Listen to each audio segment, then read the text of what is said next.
Hey guys, welcome back to We Watch Movie. I'm Mike. I'm Jay. He's hetero this time. I know. I was going to do the gay thing, but I think we already know what the truth is. I mean, my truth is this. Do. I like bad bitches. That's a fucking problem. And yeah, I like the fuck. I got a fucking problem.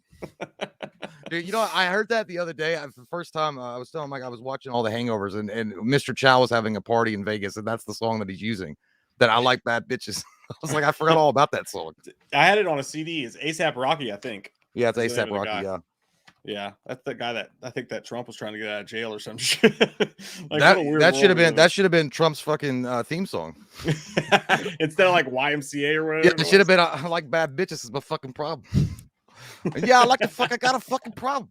By the way, I just wanted to say real quick, we are definitely going to talk about the Texas Chainsaw Massacre, the new one, that spoilers and all that good stuff. We're going to turn those panties inside out and smell them together. But I wanted to say real quick, I saw some comments. I don't normally typically read them anymore because it's like, yeah, because it's always mixed with the bad and the good. I just don't want it. I have a fragile ego. But no, the reality of it is some of you were saying this is the worst movie I've ever seen in my life. And I was like, I just don't understand you. I really don't. I mean, Mike liked it, but I was telling him before we went on, I watched The Next Generation last night, and whoa, holy garbage juice, Batman. That one fucking stinks. And I still got the fucking smell of garbage juice on my jacket from watching it. And then on top of that, Get Your Chainsaw Cousin was even worse. So I don't even know how this would be even ranked remotely close to one of the worst Texas movies ever. To me, it's the third best one out of all of them. Yeah, I got to look at my ranking for it before I make a video and stuff. But yeah, we were talking about that. I fully understand that I'm in the complete minority on The Next Generation, but I like it. Like I don't know, it's Matthew McConaughey doing his Nick Cage crazy Cage thing, or just that it's a change of pace. I actually like Leatherface in it because you get like 3 different versions of Leatherface. Like in like the whole story with like the Illuminati thing going on, and then I don't know, I just enjoyed it. Like he looked like he looked like that country bumpkin bitch that got fired for racism, Paula Deen. He looked like Paula Deen running around. He did. Yeah, he did. Yeah, I don't know. I couldn't stand him. He just seemed like a big fat pussy. I don't know. I didn't like him at all. Matthew McConaughey was enjoyable, but again, if I gave it 1 star, it would be half a star for Zellweger, half a star for Matthew McConaughey. 1 star. I don't know. Maybe it's just because I've been watching those other ones, and I was like, "This is different." Yeah, it was like you were already used to really bad torture, and then it like I don't know, it wasn't as bad of torture. It was exactly. Now you graduated to hell and not the bottom parts of it. Like you're in like the Dante's Inferno, and you got to the 5th level, and you were hanging out in the 9th. Hey, Ben Wolf was kicking off the super chats with a great question. Thanks, Ben. It says Halloween Kills versus TCM 2022. Halloween Kills. I mean, what are you talking about? I'd say I like TCM 2022, but I don't think it holds up to Halloween Kills at all. I'm going to say Halloween Kills, but you know, honestly, like they do have a lot of similarities. Like, you know what I mean? Like there's a lot of there's a lot of copying going on. A lot of copying. Oh yeah, not even just their intentional, which by the way, we might as well just get into it because we're talking about it now. One thing I want to say is that and by the way, obviously if you're here, please have seen this movie, The New Texas, before you watch this because spoilers abound. But you know, everybody says, and I agree with them, that this movie was hardcore trying to rip off Halloween 2008 or Halloween Kills, right? And Halloween 2018 with the return of Laurie Strode, especially with Sally. Yeah, with Sally's return. But when I watched it and then I saw her die the way she died, and the way they had that moment where she walks in there, which was, by the way, we both enjoy this movie. We're one of the people who are like positive about I liked it, but, except for that. We both agree that there is a lot of really dumb shit in this movie. When she's like, say my name, get the fuck out of town, Sally, and don't you ever come back. Take that badge off. You don't deserve it. But that scene where she's she's got him just in her sights. He's sitting on the bed like, and like she could take him out right there. And then she goes, and then he proves that she's like, say my name, you know who I am. And she's like, you don't know who I am, do you? And then right after that, she just dies. I actually think the way that he just puts it in her all of a sudden and then kills her and then throws her in the trash like that.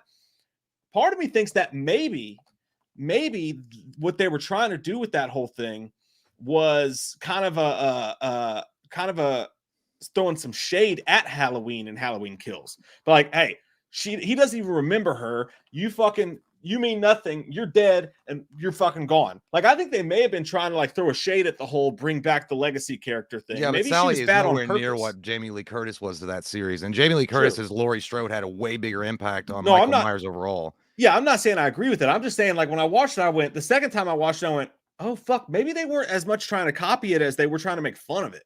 I don't know. I just think that whole. I think you should have taken like Sally, aka Kid Rock's mom, aka Ted Nugent, and just replaced her. She would have not been missed if she was not in Dog the movie. the Bounty Hunter.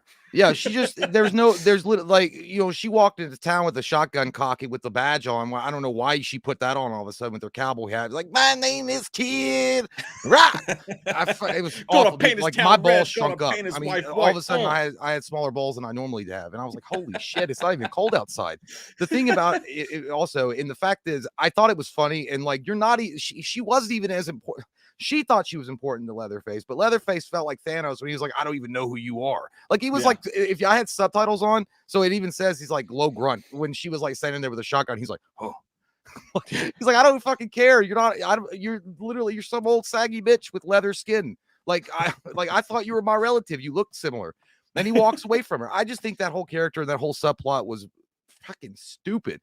And the other thing that I couldn't get over, and I watched it again, just you know, well, right before we came on to do this spoiler, just to refresh myself, was the orphanage. It's not explained at all what the fuck is going on. Who the hell is that Alex Krieg lady? Who's his grandma? What's the real story behind the Confederate flag, and who fucking farted?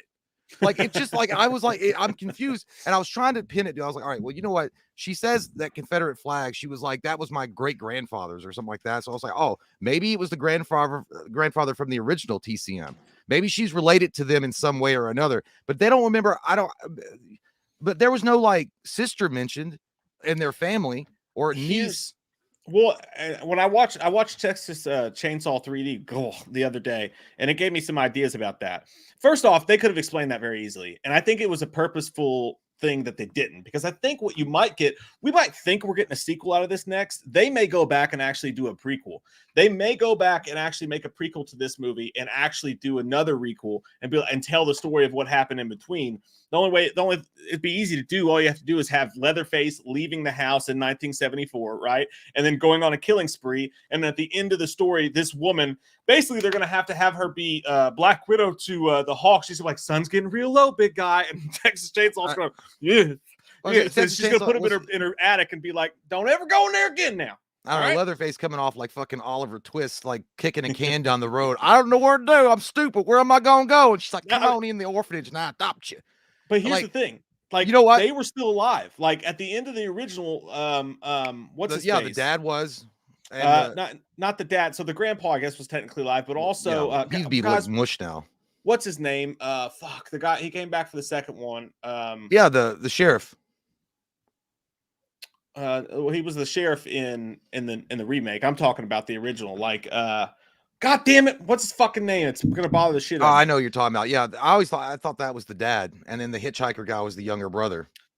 No, I think that, I don't know, I'm not sure, but I know that Drayton Sawyer. Yeah. Drayton Sawyer was still alive, right? He was like, go get him. Yeah. And the only one who died was the dude with the hitchhiker. So what I think might have happened is, after that happened, and they could tell it really easily, they could have Leatherface walk back and Drayton hit him with the broom, be like, you stupid son bitch, what'd you do now? You let him get away. And then he could be like, we got to hide you. And then he could have easily just went up the road to wherever this town was, found this woman, and he knows her somehow. Maybe she's a family member, maybe she's not. And he's like, now take him or whatever. Well, they would have to they'd have to at least throw a flashback sequence in to make that happen. But because there's the other thing that I was thinking about it too. There were people like, I mean, at least in the 2003 remake, which they did a lot better. Like the town was in. I remember that fat lady that looked like Mrs. McDuck. Drayton is the brother, by the way. Yeah. The fat lady that looked like Mrs. McDuck that was sitting in that trailer with the one lady that they snatched the babies. And they were that she could have been one of those kind of ladies. Like, that would make sense. Like, she, not like one of those specific ladies, but like she knew those people, and then decided to hide Leatherface after whatever, after that massacre happened. I just, Yeah, but it's It's still pretty stupid. easy to put them together, but it probably would have been pretty easy to explain too, unless they had an ulterior motive, and I think they do. I think that we may see a prequel after this rather than. I don't know. I just think it was. I really think that was just like fuck it. We don't really know how to explain away what Leatherface was. We'll just put him in an orphanage. Like fuck it. And the other thing, by the way, the other thing that got to me, and I know we're shitting on this movie, but you can watch the non-spoiler review, and we give it really high. We give it like a 7. So I mean, it's like we both liked it a lot. But I just wanted to talk about some of the things that I like when he finds that fucking chainsaw in the wall. Okay, first off, it is crusty and rusty. I saw that. Okay, there was still rust on it, but that goddamn gasoline would not be good. And I looked this up. I don't know. I was so fucking concerned about this. Like when he immediately started it, and there's no situation. Bob Vila said on BobVila.com, it's a website. You can go check it out. Bob Vila, the greatness, said that gasoline, good gasoline, will not work after 3 to 6 months. You have to top it off, and it's not. So the combustibility of that gasoline would be bullshit. It would just go poo, like it wouldn't even work. And it was walled up. So yes, they could have cleaned the chainsaw before they walled it up for evidence reasons. But then did somebody sneak in under the floor and keep filling it up with gas every few months? like why the fuck was that bitch just working? And I know it's a nitpicky thing, but I just wanted to know why it worked. Yeah, and well, also, I mean, you got to look at this entire series. At the end of the movie, the chainsaw gets drenched in water. I mean, it goes underwater with it when he's all like bubbly and shit. It goes underwater, and then it immediately starts right up. Basically, what this is the greatest chainsaw of all time. It's like the Zelda fucking whistle version. Thank you, Patricia. Appreciate that. We love you too. She's hi, Michael J. Love you. Hey, it was the Master Sword from Legend of Zelda. That bitch can open up temples to time. Not the whistle. Well, you're thinking of Ocarina of Time, but I don't know. That bothered me. And then obviously, it didn't really bother me, but it was stupid when he has one of the best. It's to me one of the best kill scenes ever is on the bus. Like that's a badass fucking kill scene. It was really some good shit. I liked it, but it was those characters were really fucking stupid because like they were all just backing up into the bus and letting it happen. And I was like, you had opportunities to either jump over the seats and run out the door at any point. When the one girl actually decides to move the window to go out the side window and open it up, I was like, you could have done that 10 years ago. There should have been an emergency release on the back of the bus. I don't know. They just stood there and waited for their ass to get split open with the chainsaw. But I did love that one guy was like, do anything, you're canceled, bro. And I was like, you better fucking do something now. And he did. And I loved it. It. Well, that scene was funny because, I mean, honestly, though, like, as dumb as that was, I thought the same thing. Like, it's just a sliding glass door. Like, why didn't you guys do that earlier? But in that situation, if you haven't tested the windows out yet, I could feel like I'd be that stupid. Like, I would just sit there and go, why would I go out? Why would I go? And then suddenly realize, oh, it's a sliding thing. It may take me a good 5 minutes because I'm slow to figure out how to open up the windows on a bus, so that I can kind of forgive. But well, maybe that, but jumping over the seats and letting your friends take the fucking chainsaw is not something I forgive. You can do that, okay? He was distracted with like at least 3 or 4 bodies, and you could have gone over those seats. Well, the only thing that makes me think about it, and we'll have to slow down on this show because I feel like we're going through the whole movie already. And I got to get to some of the super chats. But like the back of the bus, like you would think there'd be like an emergency exit or something. That's what I said. Right? Yeah, there has to be an emergency exit. Most of them have one. Like school legally. Buses that we went, like even our shitty ghetto school had them. Yeah, like legally, you'd think there would be. All right, I want to catch up with the chat real quick. Derek B says movie sucked like Mike, but Leatherface was badass. Hey, all right, mom was badass in the bedroom. That's a great quote. good job, Derek. Yeah, I think he's actually right though. The movie has 1,000 problems, but Leatherface fucking ruled, and I think that's why we enjoyed it. Really good. That guy was awesome. And like, I do think people sometimes have too high of expectations for these fucking slasher movies. It's just like, hey man, if you get Michael right, if you get Leatherface right, you're in the ball game. Like we're fucking in this thing. Like that's a win. Yeah. Courtney, thanks, buddy. He says that arm break neck stab is in the Murder Hall of Fame. That was a really good one. It's the first fucking kill too. Like it's the first kill. So you're sitting here wondering what to expect. You're confused. You're annoyed by these fucking teenagers. That kill may have been a Hail Mary to save the movie and the audience and a lot of audience members. I know it was for me because you're pissed at these annoying ass fucking characters. You're kind of confused about the orphanage situation. You don't know what's going on.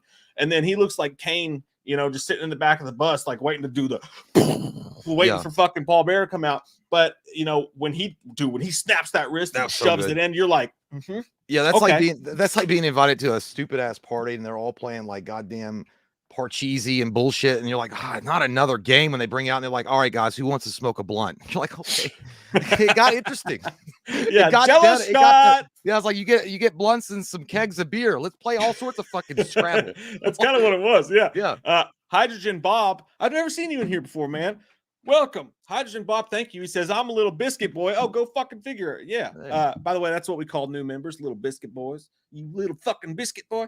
He says, and I wanted to know if you two have been watching 1883 because it honestly the single best thing I've ever watched.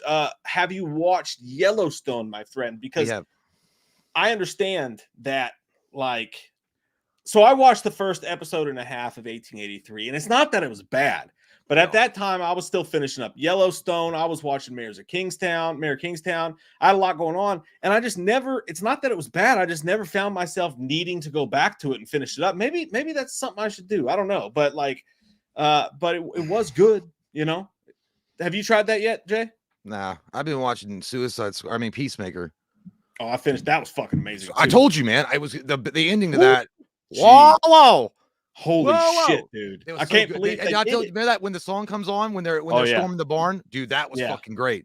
I could not believe the end of that was so damn good, man. Yeah, I was so sad it was over. It's one of those few shows, dude. I actually wanted to go back and start at the beginning again. It really is. It's close. I might do it. Sam Elliott, by the way, I know, isn't he in 1883?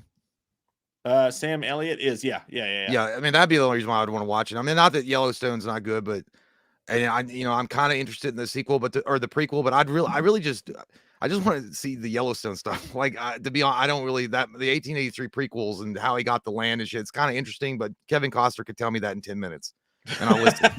You got a good point. I mean, I'm not saying the show's not good. And I'm glad you're liking it, but I mean, to me personally, I just like, nah, I don't know. Well, maybe because of your biscuit boy status and you being so kind tonight, then I may do that. Hey, we're over 416 minutes. Hey, all right. Hey, cheers, everybody. Now everybody start leaving and fucking embarrass us. That's all right. Shit. Jason Dyer says, I love this movie. TCM franchise always had the chainsaw, but this movie was the first to bring the massacre. Goddamn great point. The soundtrack was awesome. The end credit song was epic. Love your face. I love your fucking face, Jason. By the way, that song that they use, it's not on their fucking soundtrack, which is bullshit, which is on Spotify. When you list it, April and I were trying to find it. It's on YouTube. It's Bullet Shield's. It's called Bullet Shield's Leatherface theme, and that's what they used for the theme. They missed it. But apparently they used it. Somebody in the comments had said in the YouTube video where you can find it. Again, it's called Bullet Stream's Leatherface theme. Someone's like, it reminded me of Halloween Horror Month when they were running the Texas Chainsaw Massacre and they used that theme. Like, so so that guy made it, and I guess they just used it in the end credit scene of this movie. But that song is the way the title card is and the way it looked. Oh my god, that's some good shit. It reminds me of some nice 80s stuff. I want to fucking go party Alvarez produced shit. Always has a great credits art sequence. Don't Breathe 2, as much as I thought that was kind of dookie, they did the same thing with that. It had a really good outro, and you want that, like you always said, you want to walk out of the theater feeling badass. You want to have that music. If I saw that in theater, I'd walk slow out of the theater and act like that music was my theme song, or like or something. I don't know. Hey, if you do it all the time, people do it. If you don't do that, you're a liar. Like, I know people do it all the time. Yeah, everybody does it. Like because especially if you go see a movie by yourself and that music is like epic and it swells up. And like I remember the Days of Future Past. I went and seen that by myself. Doing that music comes on, I walk out. I'm like, I'm an X-Men. No one knows it. And I was like walking with it. It was cool. I don't know. Da-da-da-da. Booster Seat, thanks, buddy. Says this new Texas Chainsaw is bloodier than Halloween 2018, and maybe the same amount of gore of Halloween Kills extended cut. It's a bloodbath. That's a good question when it comes to kills, isn't it? I think the kills are a little bit more brutal in this one. I would say you're correct. In Halloween 2018, it's not as brutal. Halloween Kills is pretty brutal. If you're comparing it to Halloween 2018, TCM 2022 is definitely more brutal. Definitely more brutal than Halloween 2018. Kills which I think by the Kills way is pretty brutal. I think Kills might have it beat because you got the light bulb scene with the that whole thing, and he breaks it off inside. I just think they're it's hard to really, it's like one of them is like Budweiser and the other one's Bud Light. They're both really tasty beers, but they just are for different crowds. I don't know. But they're both pretty good. It'd be interesting to take a real look at because you got that bus scene, man. That bus scene, bus scene is I really guess good. It'd be the bus scene versus the firefighter scene. And I think the bus scene I don't know. Here's the thing. I don't know, because if you look at the bus scene, here's the difference. They were a bunch of scared little woke ass hipster bitches that he ripped up. I'm just talking about Michael Myers is taking on firefighters with weapons. No, I'm just talking about simply the gore, not which one's better. I'm just saying like simply the gore. Gore-wise, the gore-wise, it might be giving it to TCM. I mean, it's got more gore in it. Yeah, I mean, I would give it to them. There was a couple times where I'm not sure, but it did look like in TCM there was some CGI blood splatter going on. I don't know if you noticed that. Maybe. If it was hard to see. But when he cuts her in half when she's trying to get out of the bus, those insides, those were definitely CGI. Yeah. I mean, like when they slurp down the bus, which is still fucking cool, but that was definitely CGI. And I do got to give Halloween credit. No CGI. None. You know, I would say I would give it up for more gory kills in TCM 2022. But I would say a better written and more put together story with Halloween 2018 and Halloween Kills. Yeah, I think better physical effects gags and Halloween Kills, but maybe more gore. Like I would agree with you on that. But I mean, it's not. But it's. I mean, it's fine. I mean, I'm not taking nothing away from TCM. I just think that as far as but I will give it for brutality for Leatherface, because that, I mean, that makes sense. Like again, if I watch a Leatherface or a Jason movie, they better be brutal, mean, and I better have to take a shower afterwards because it grossed me out. I want to see it all. Like those are like your Brock Lesnar's and your fucking Vader from WCW. You're gonna throw them down the fucking lane. They're gonna fuck shit up. Well, that's something I think Michael Myers is more like, fucking Sting. Hanging out of the rafters. I think that's something people forgot though.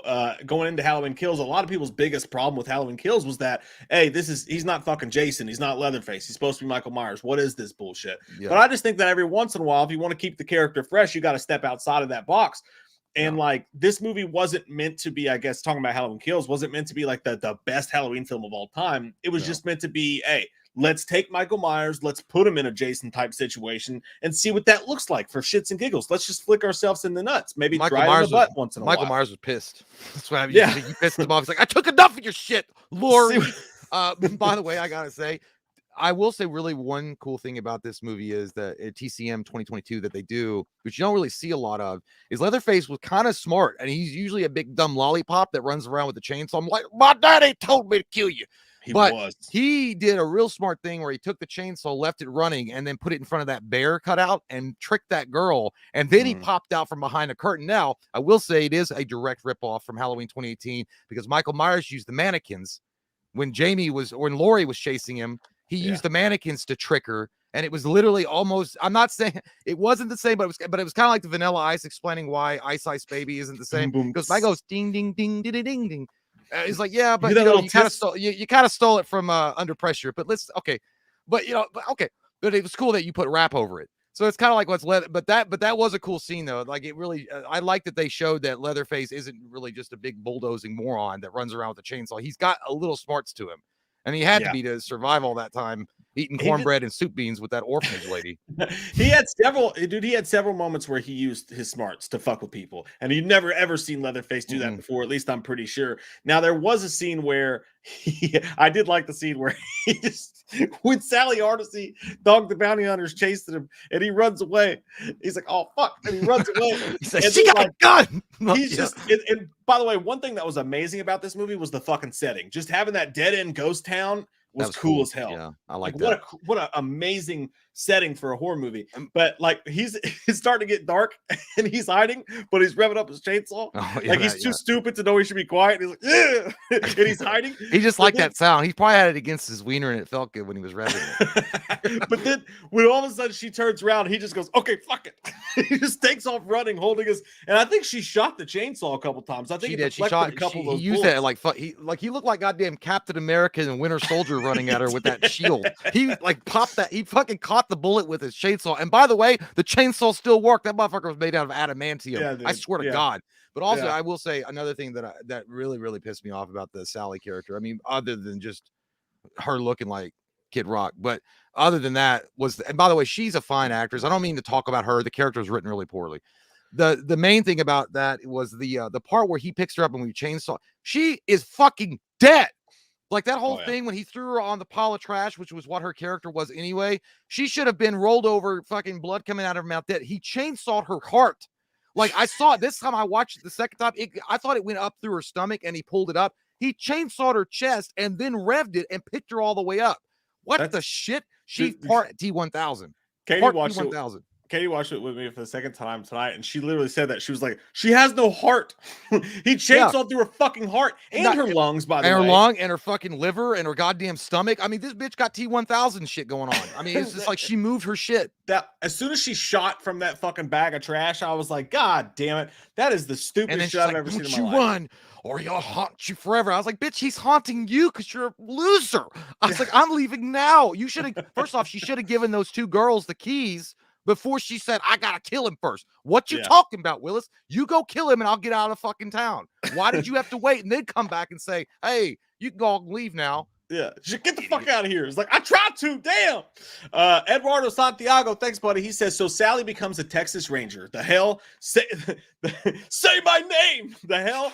A Chainsaw Massacre and a Texas Chainsaw Massacre movie? All right, you got that. And I meant to say that when the last guy said that, by the way, that is one thing that you really got to give this movie credit for, is that bus scene, because of all the Chainsaw Massacre movies, that is a great point.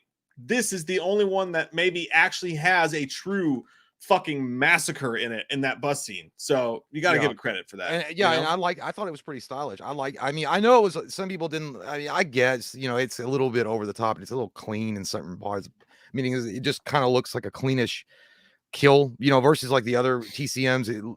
TCM has always been like the original TCM, always seen like it makes you feel nasty, like the way it's shot and the way that he does things makes you feel like it's like gross. It's not a clean Hollywood production. That scene on the bus, while it was fucking awesome, it was one of the best massacres or best death scenes I've ever seen as far as a TCM movie is concerned. It did feel a little clean, as far as in comparison to a lot of the other TCMs. Yeah, but being a guy who's one of my favorite scenes in horror is the Michael Myers H6 doctor room scene when he tears everybody up. Like, I think we remember that more fondly than it is, because when we go back and watch it, you're like, fuck, I can't see anything that's going on. They just have that strobe light going on. Well, that's like, I agree. That's the best of both worlds with this. You got the crazy lighting and the wild shit, but you could actually see shit happening. You're like, whoa. Well, we both have. I said that's our favorite scene in Halloween is the operating room scene, but that's a different type of movie. Like again, I'm comparing Halloween and TCM. It's like comparing, like, I don't know, a Big Mac and fucking salad. That doesn't mean massacre wise, but massacre wise, I guess. But I mean, and I never liked H2O because H2O just looked like a clean piece of poopy. Like it was very fucking clean and screamish. The whole thing was screamish. Here's one more comparison for you. I hate to keep comparing it to Halloween Kills, but now that you brought it up, I can't kind of stop thinking about it.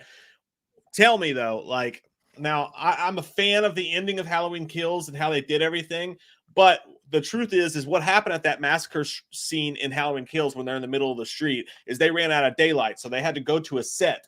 And they tried this thing where they put Michael Myers on the spinning wheel and had his victims walk up to him. And that's why you see the end of Halloween Kills shot up so close, and these people, and you see how come Michael Myers wasn't dizzy, if that's true?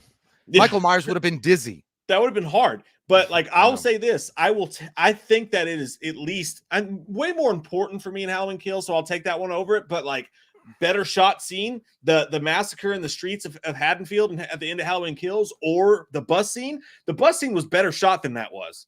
Well, I'm biased, so I'm going to pick the Michael Myers. But I mean, as far as like, but I mean, I will. And I did like that. I liked Halloween Kills, that scene a lot, because they really scared you in that one. They really fucking scared you because you thought Michael was going to be like beat the shit out of like he was a bitch that owed money. And I'm talking about the second. No, I know, but I'm talking about the reason why I put it higher than the particular bus scene was because of all the elements around it that made it so great. Was the fact that they scared the shit out of you to make you think that Michael Myers was going to be pimp slapped to death, and then he rose out with his anger and he fucking fucked all these people up.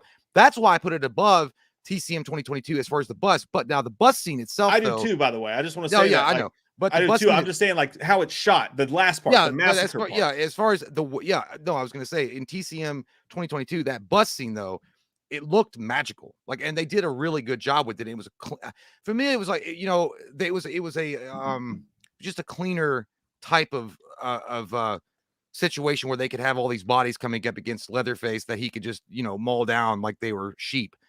The versus Michael Myers, where you just said like it was more of a technical issue on the movie rather than them writing it in there. It was if they were running out of daylight and they're like, we got to do something here, right? But so I think that if they you know, as far as like, does it stack to me? Does it stack up to the Halloween? I mean, again, I don't want to keep comparing to Halloween because people are going to be like, you guys are fanboys of Halloween, and not to mention the fact that we gave TCM a high score, and I like TCM. but the Halloween 6 though, the operating room scene, that's one of my we both have said that before. I think it's the best kill scene of all of them, of any of the Michael Myers movies. I still to this day think it's the best. Like those work together. I feel like it's the same kind of thing with TCM 2022. I think they did just as good of a job in that operating room scene. It's like, I don't know, there was just something really brutal and monstrous about it that works. Yeah, and stylized. We needed, I think it was really smart of them to realize we needed a massacre in a Texas Chainsaw Massacre movie, for sure. Booster Seat, thank you, says in Hellraiser 3 Hell on Earth, they had a club massacre scene and the blood spills under the door exactly like Texas Chainsaw bus scene. Reference? I mean, ironically, in Hellraiser 3, you've also got the scene where they're out in the middle of the streets and they're throwing CD-ROMs at each other. No, that was dude's like shooting them. That was the DJ guy, Yeah, like they're also in sort of a ghost town-ish situation at the end of that. Well, I think the reason why that happened though in Hellraiser 3 Hell on Earth, they had no money. That was they ran out of fucking money. That's not because they were supposed to be in a big town and they just didn't have the money for fucking extras. Yeah. So they were like, yeah, okay, well, we're gonna have like 2 police officers show up when 3 goddamn Cenobites are taking over the town. 2 officers from Andy Griffith's School of Policing show up, and Barbie, which is the bartender, throws the. Yeah, that was just because they ran out of fucking money. But as far as if referencing Hellraiser 3 with the blood running under the door, I mean, he could have. That's totally possible. Mr. Christopher M, thanks, buddy. He says, "Do you think, cuz?" Oh God, why don't I just rip my fucking gums out? Jason Dyer, thanks, buddy. He says, shout out to April Cox. Thank you for the info. TCM 22 has made me excited about future movies. The chainsaw is like Michael Myers' mask. It never dies. Yeah, I mean, but it was bought at Lowe's. Yeah, the thing about, look, I'm as much, I appreciate hardware as Next Man, even though I don't know how to use the chainsaw, but it's a cool looking tool and it has a lot of uses. But at the end of the day, it's still a fucking chainsaw and it has mechanical parts that work in conjunction with other mechanical parts. And that fucking gas, I swear to God, you could argue with Bob Vila, would not have worked. I don't know why I'm so hung up on the fucking gas. Like, I'm so hung up on it. Well, here's one thing too. I don't think we've ever in any of these movies tried to make Leatherface and I know you're kidding, but like if you think about it, if someone was to say the chainsaw, if they were being serious, they would never say the chainsaw is like the mask. It's like got this magical thing to it. If someone was going to say that, the thing about that is that Leatherface has never been supernatural. Like he's never been supernatural. When he slips and he like cuts his leg, he's like, oh fuck. You know what I mean? It looked like the dad in the Walmart commercials that steps on the Lego. When he's dressed as a clown, he's like, ah! This is the only time you really see. I mean, I may be wrong over the course of the entire franchise, but to me, for the most part, when Leatherface gets hurt, he feels it. This is one of the first time where he just takes shit and he like steps back for a second, but then he comes back at you Terminator. And there was barely any sound. Like I don't think he even made a sound. Like that was another thing too. And like, I think I appreciate the fact they didn't wind up letting him be killed off, by 2 chicks from Gilmore Girls. I don't know why. They just remind me of chicks from Gilmore Girls or Degrassi. But that's really impressive. And I'm glad they went that way, but he took a shotgun blast to the fucking back and the chest. And then that one bitch, like, Hadoukened his face with his own chainsaw, and then he fell into a watery grave like the Penguin in Batman Returns. Oh. And then he's able to pop a decapitator at the end. I'm like, you guys are going on a real stretch here. I'll go with you. And I like this, that you didn't let your character get killed off by the Degrassi twins, but it's still like hard to explain how, unless he was wearing a bulletproof vest. And I mean, they could have said he was wearing one. I mean, I don't know. Maybe maybe he could. I don't know. Maybe they could show him wearing one. But if they make a sequel to it. But oh man, I have thoughts on that ending. We'll talk about that. Well, I'll tell you what though. What. It was a cool scene. By the way, when that decapitation was one of the best scenes. That was fucking awesome. And I hope they do that to Laurie Strode. But.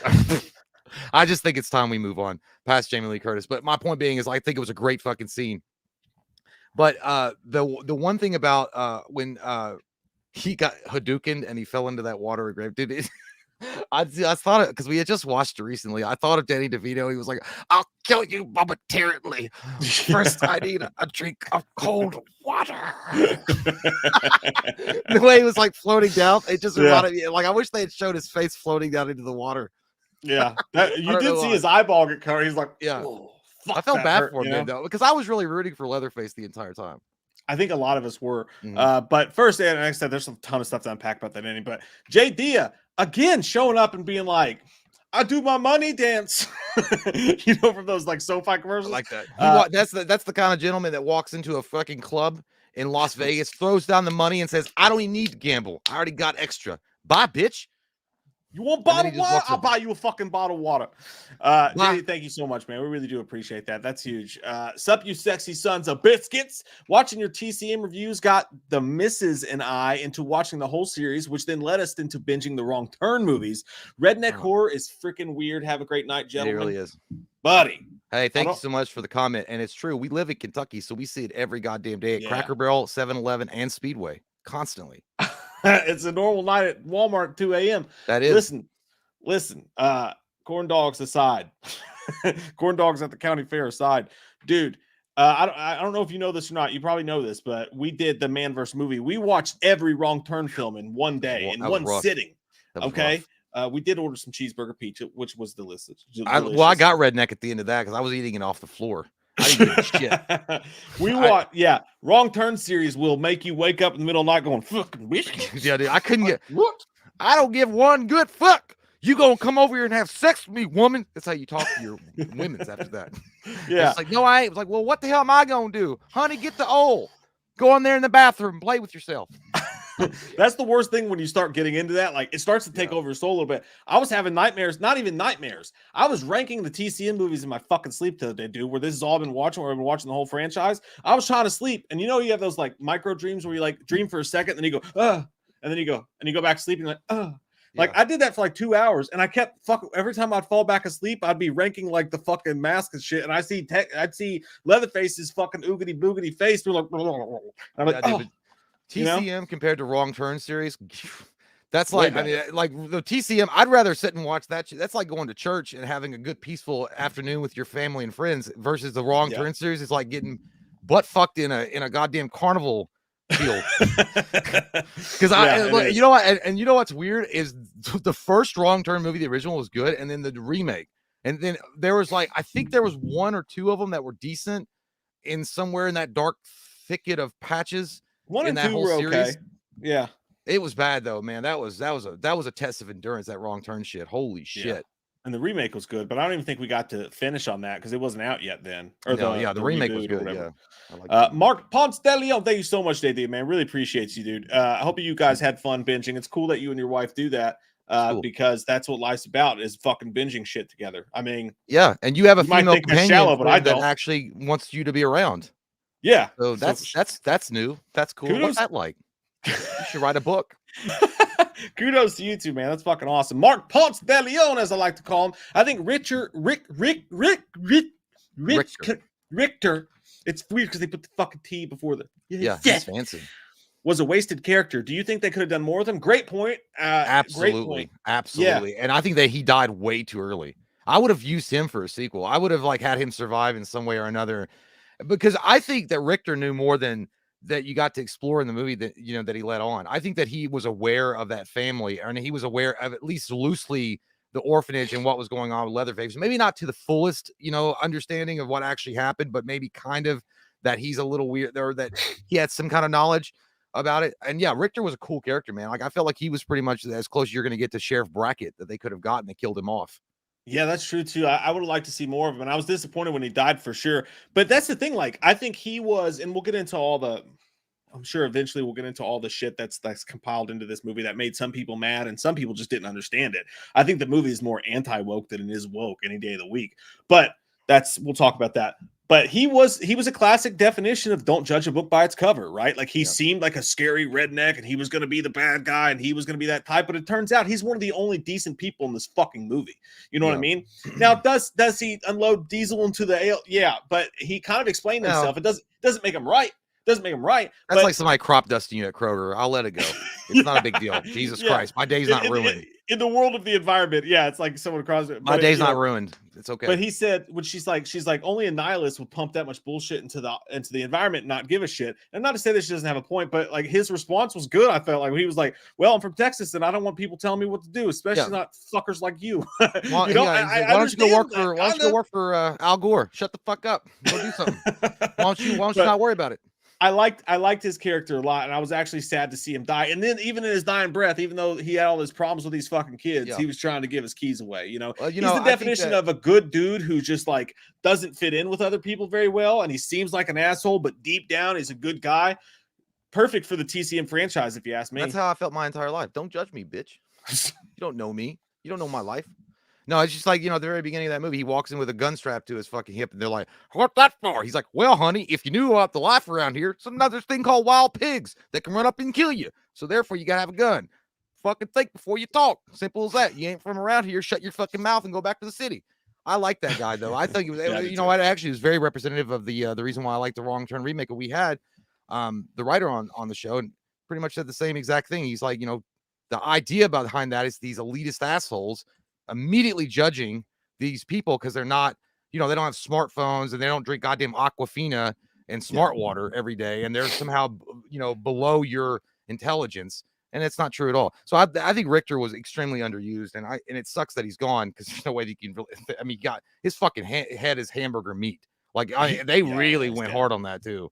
Oh yeah, he's fucking dead. He's deader than It sucked because I was like, and then also I was like, but that dude is like big. He was good shape, like in good shape, and he was probably like 45, and Leatherface is pushing fucking 70.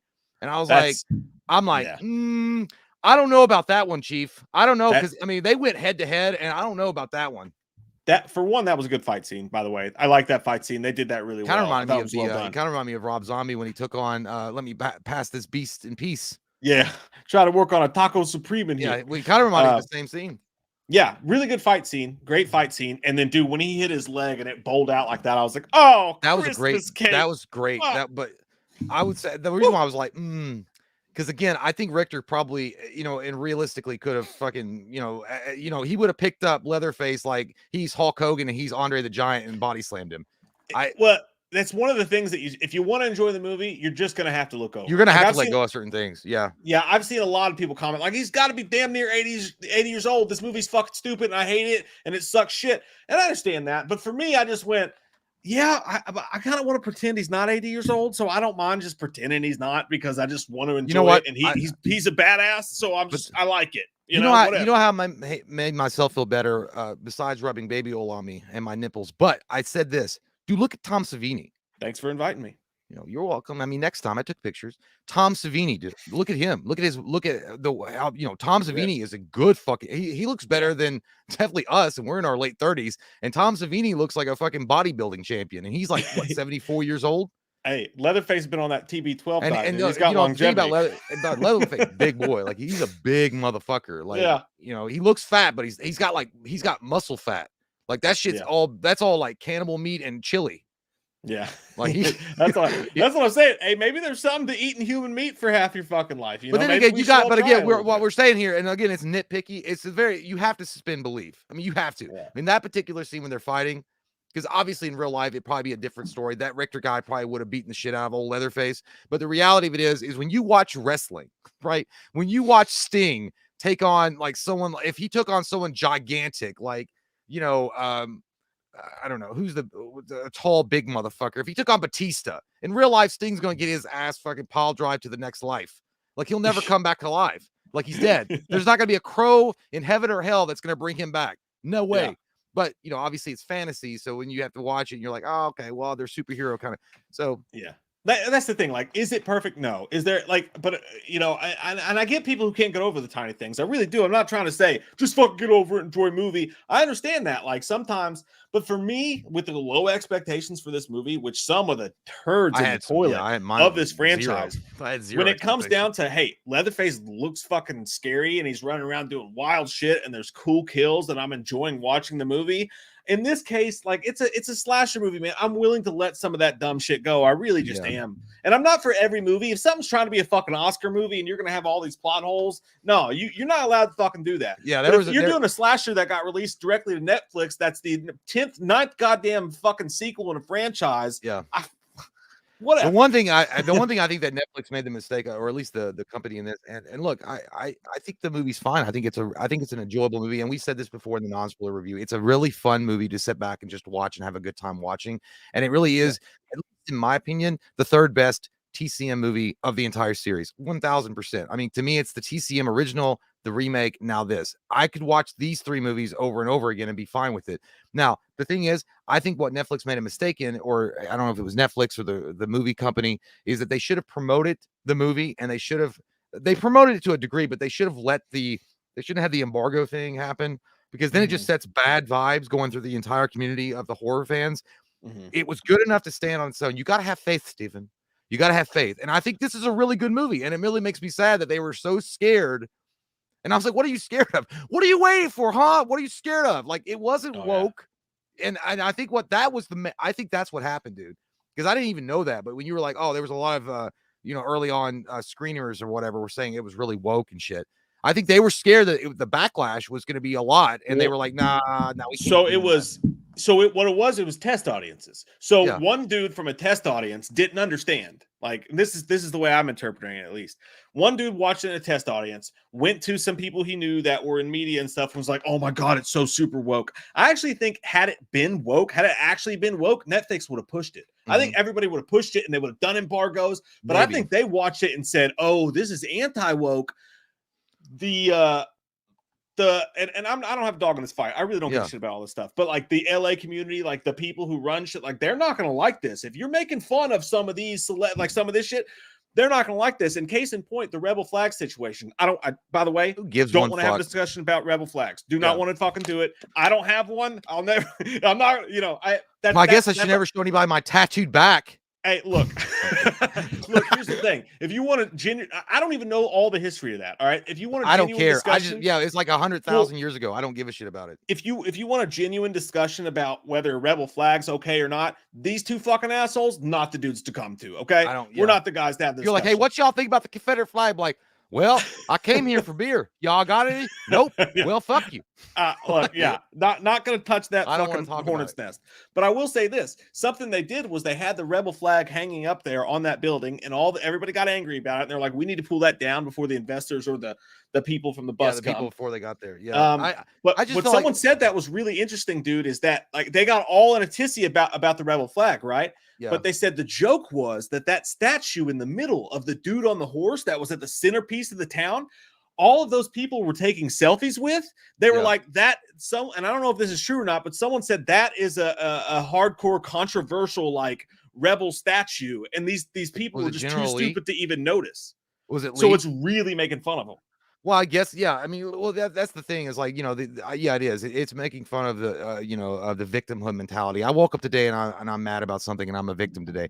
I thought the rebel flag or the Confederate flag in this particular instance was literally used as a story piece, because I feel like they were going to call it back to something that, when she said it's my great grandfather's or whatever, I thought they were going to use that as a way to tie back the orphanage mother to the family in the original TCM. As far as like what it stood for and why it offended, the thing is, if you want to it's a fucking movie. I'm going to watch a movie. I don't want to fucking hear about the complaints and shit later.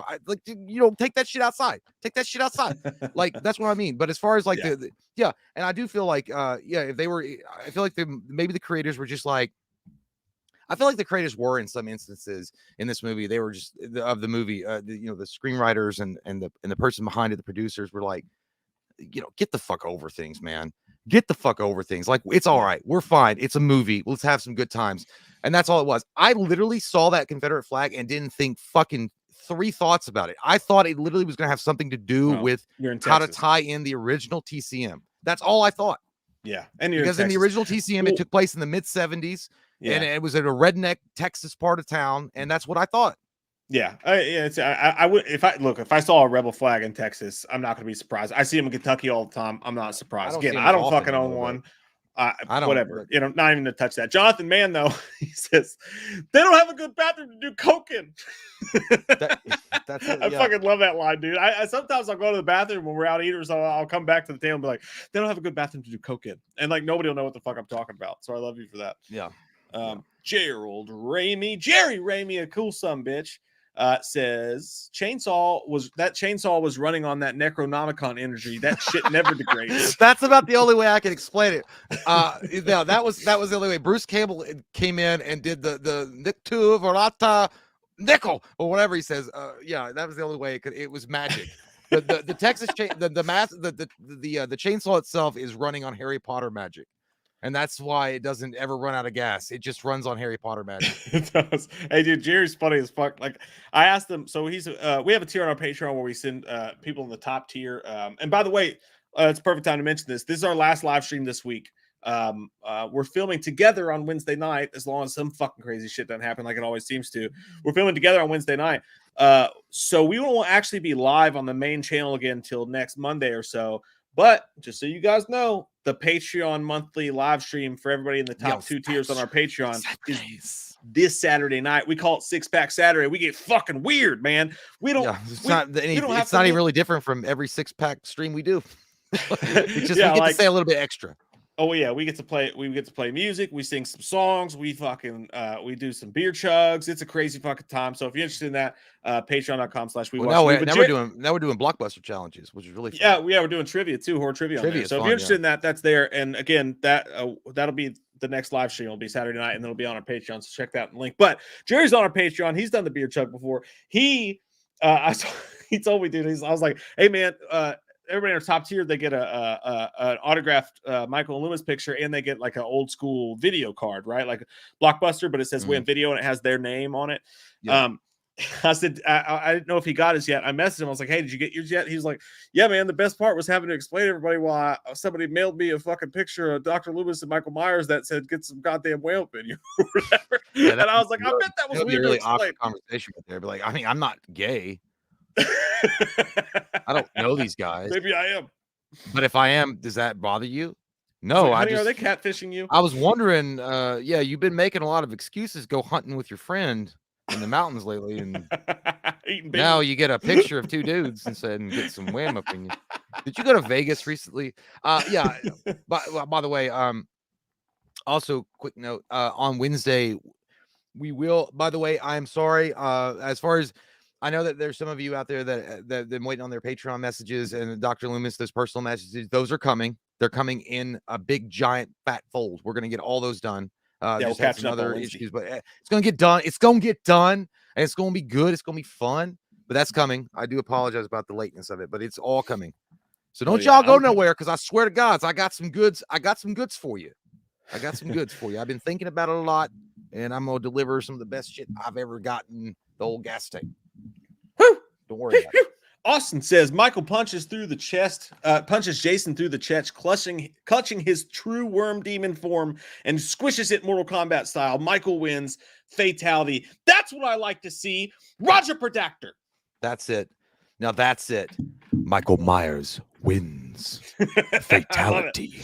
That dude, that should happen in that, and I know it was a fan film, and I know they were having fun making it, but that's what goddamn should have happened in that fan film with Michael versus Jason. Those assholes. Can you show me you're a Jason fan without showing me you're a Jason fan? Yeah.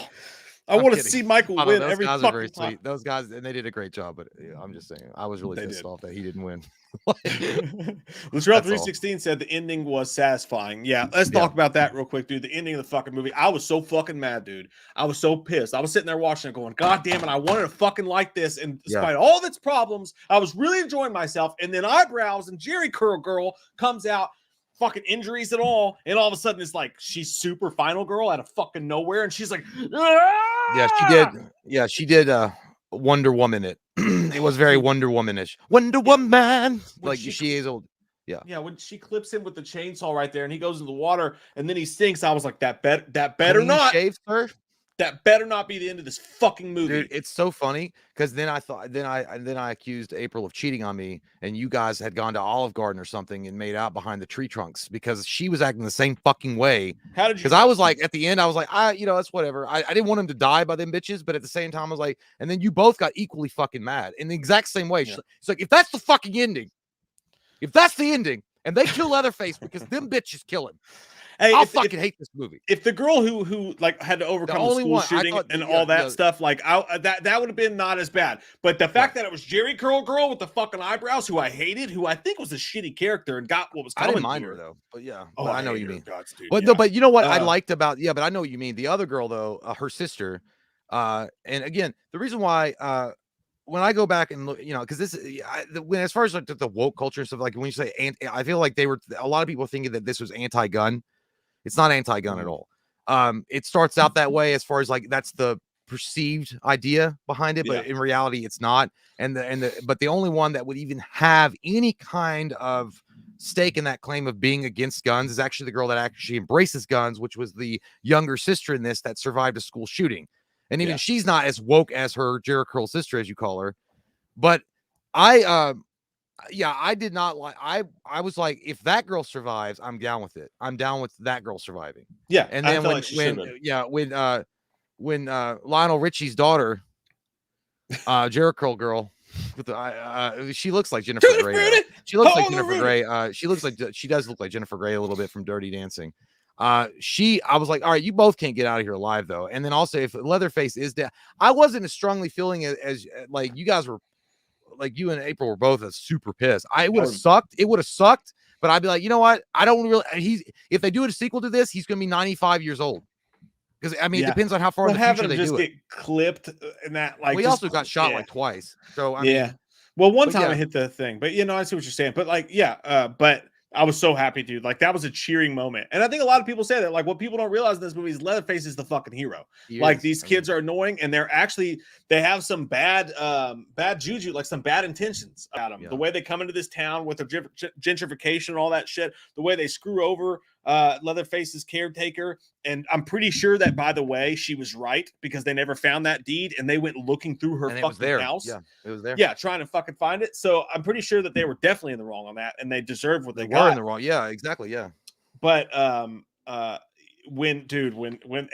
by the way, this is the most anti-Tesla movie in all time when it's like, auto drive yourself home. It wasn't as dramatic as it should have been. He's like, I am going a good 25 miles an hour as we exit this extreme place of displeasure. As he's holding up the decapitated poor people. They decapitated head of her sister, which I thought was great. And then they even do, and then the chainsaw like dance in the sun, and then it cuts the screen, and that awesome music comes on. I thought the ending was so fucking good, and then the bonus ending where he's walking towards his house. Some good shit. Good shit. Yeah. Well, and again, like just that I think every Texas Chainsaw Massacre movie has to have that some version of that class, just like it has to have some version of John Larroquette type voice doing the opening, which that was John Larroquette by the way. When they sent us the screener for it, they were like, the director David Blue Garcia had to move like heaven and earth to get him to do this, but he got him to do it. But when he comes out and he just clean chainsaws her. By the way, that was greatest chainsaw of all time. That was really good. And he's holding the head up and he's like, yeah. I like that he was doing it. We will party hard. I think he was like doing it. He was like, got just head, bro. And he's like, she was driving so slow because she had the auto drive on. He was like, you gonna come back? Because he's like, I could literally just run you down if I wanted to. Yeah, and the car, and it was great too because if she's supposed to be your heroine and like she always comes back for her friend or whatever, and she didn't want to run because she didn't want him to haunt her, she had no fucking choice. That car was on autopilot, and she was like, "No!" Well, it was just driving her away, man. Yeah, and here's my hope. I hope they don't. I hope they tell a different story. I want the sequel to. If they do a sequel to it, it'd be a few years after this. Obviously, she's gone to the cops, or either that, or she's crazy pants and she's lost her marbles completely, and she can't, whatever. I don't know, but I hope they don't bring her back and try to do a Sally Hardesty thing with her again. Oh fuck no! Like here's the thing: I liked her character, and I thought her character was fine. But the reality is, I rooted for Leatherface the entire way through, and I don't care if anybody fucking survived. I wish he killed them all. Fuck it. Yeah. Let's go clean. Clean your plate, Leatherface. But I mean, the reality, but I just don't want, that's why I don't think the Sally Hardesty character worked. I just think that she is very unimportant. It's like Bob coming back from Halloween and being important. Somehow he survived. I don't know how, but he's fucking survived. Bob coming back. Bob was an asshole. Bob wanted to take off Lindsay's pants. It was absolute gutter trash, dude. But here's the thing. And by the way, I know that the lady that played Sally Hardesty had passed away, so they had a different lady playing her. Yeah. And again, I mean, I'm not trying to like dog shit on her acting ability because I mean, she's probably, I don't really remember anything that she's been in, but that character was written so bad. It didn't matter if the original actress was alive and they had cast her; it was still a shit character, a shittily written character. I just feel like it was 0 points in there, and I hope that if they do a sequel to this, you know, he goes back to his house. You know, maybe he's doing his own thing, and then I don't know. I mean, you figure I don't. It'd be cool. You know what I would do? I would do a trilogy with this, like they're doing Halloween, because they're already copying Halloween in a lot of ways in this movie anyway. Yeah, I would just do a trilogy and have the final thing where like the SWAT team comes, like you know how Jason got like swatted in Jason Goes to Hell. The only really good part about the movie is the beginning and the end of Jason Goes to Hell when the SWAT team shows up in the forest and start fucking him up. I want to have a final fight scene with Jason, or I mean with Leatherface, and have that. I mean, I don't know, just you know, but I definitely new characters. If you're gonna do a sequel, do new characters or do something else. I don't know, just don't bring back that girl. I agree with you completely. And like, look, the character was good because like I got where they were going for. Where she'd been through a school shooting and the gun thing and all that stuff. Like I like that. And the character was fine. I'm not a huge fan of that actress. Like, no offense to her. Which one?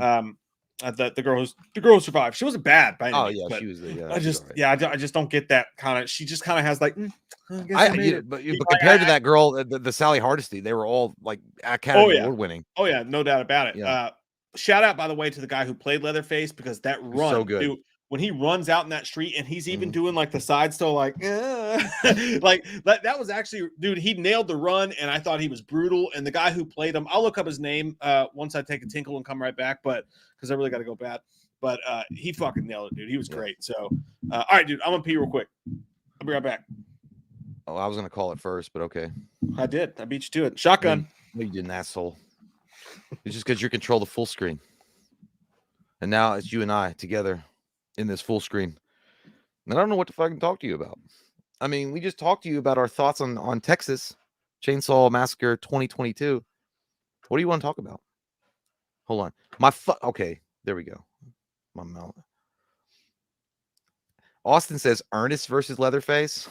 How about a bumper sandwich, booger lips? That'd be all right. Brennan Kilga says, Jay, I fucking love you, dude. I fucking love you. And I'm going to make sure that you have a gift card for at least $5 to Walmart. It's all I can afford right now. But yes, I love you too. Thank you so much. Kenneth DeLapp says, Jay, I love you. Talk about Doctor Strange 2. Okay, I will talk about Doctor Strange 2 because I can't remember the long ass title, but it's going to be awesome. Okay, it's definitely going to be an amazing movie. Sam Raimi is coming back. He's got the touch to make a great Doctor Strange movie. I wish it could be off the chains and be rated R, because I think that Doctor Strange, the character itself and the storylines that they want to tell, are literally designed to be rated R horror movies. But either way, at least Sam Raimi's in charge. I think it's really interesting, and I just saw the new trailer. What y'all think about Patrick Stewart? I know that's got to be Patrick Stewart's voice, right? When he walks into that room, that courthouse looking, and he's like, maybe we should tell him. It sounded like Charles Xavier. Dude, so many fucking poops are going to come out of people's buttholes when that scene unfolds, if that's real. I mean, I think it's Patrick Stewart. Is it really Patrick Stewart? I think so. Guardian says, I just want to see Tom Cruise as evil Iron Man. Is that what yeah, I do. That would be great. I hope that is. And then there was, I didn't get to watch it, but I saw that Ryan Reynolds had done an interview where they asked him if his Deadpool character was going to be in the Doctor Strange 2 movie. I hope, if you're going to do because the idea behind the Doctor Strange 2 film is definitely they're going to bring in the X-Men, this is the vehicle they could bring in Deadpool and then Fantastic Four if they want it, and mix them into the regular MCU. So Deadpool's got to be in it. I think so. Hold on. What the fuck? Tony AKC, thank you so much. He says the broken wrist kill and the backwards broken leg was pretty brutal. Yeah, dude, that I agree. I give you 1,000 agreement points for that. You're upvoted on Reddit because you are correct. That was correct. That broken wrist stab to the throat. Woo-wee. That was that felt like a Mortal Kombat fatality. That was some good shit. Definitely. I agree. Jay Hernandez say we need a horror verse just like the MCU. Yes, I agree with you. There was what was the they tried, I think they were trying to do that with Tom Cruise and the Mummy. Well, the idea was that they were going to have like the universal monsters were all going to they were going to have a separate movie. They were going to do The Mummy, then they were going to do Wolfman, then they were going to do Dracula, then they were going to do Creature from the Black Lagoon, and then Frankenstein, and then they were going to have a big, overlapping movie, or they were all going to overlap in some way, and then they're going to have where they all meet up or something in some movie, the Universal monsters, and then it just fell through because I guess the Mummy with Tom Cruise sucked some big old poopy.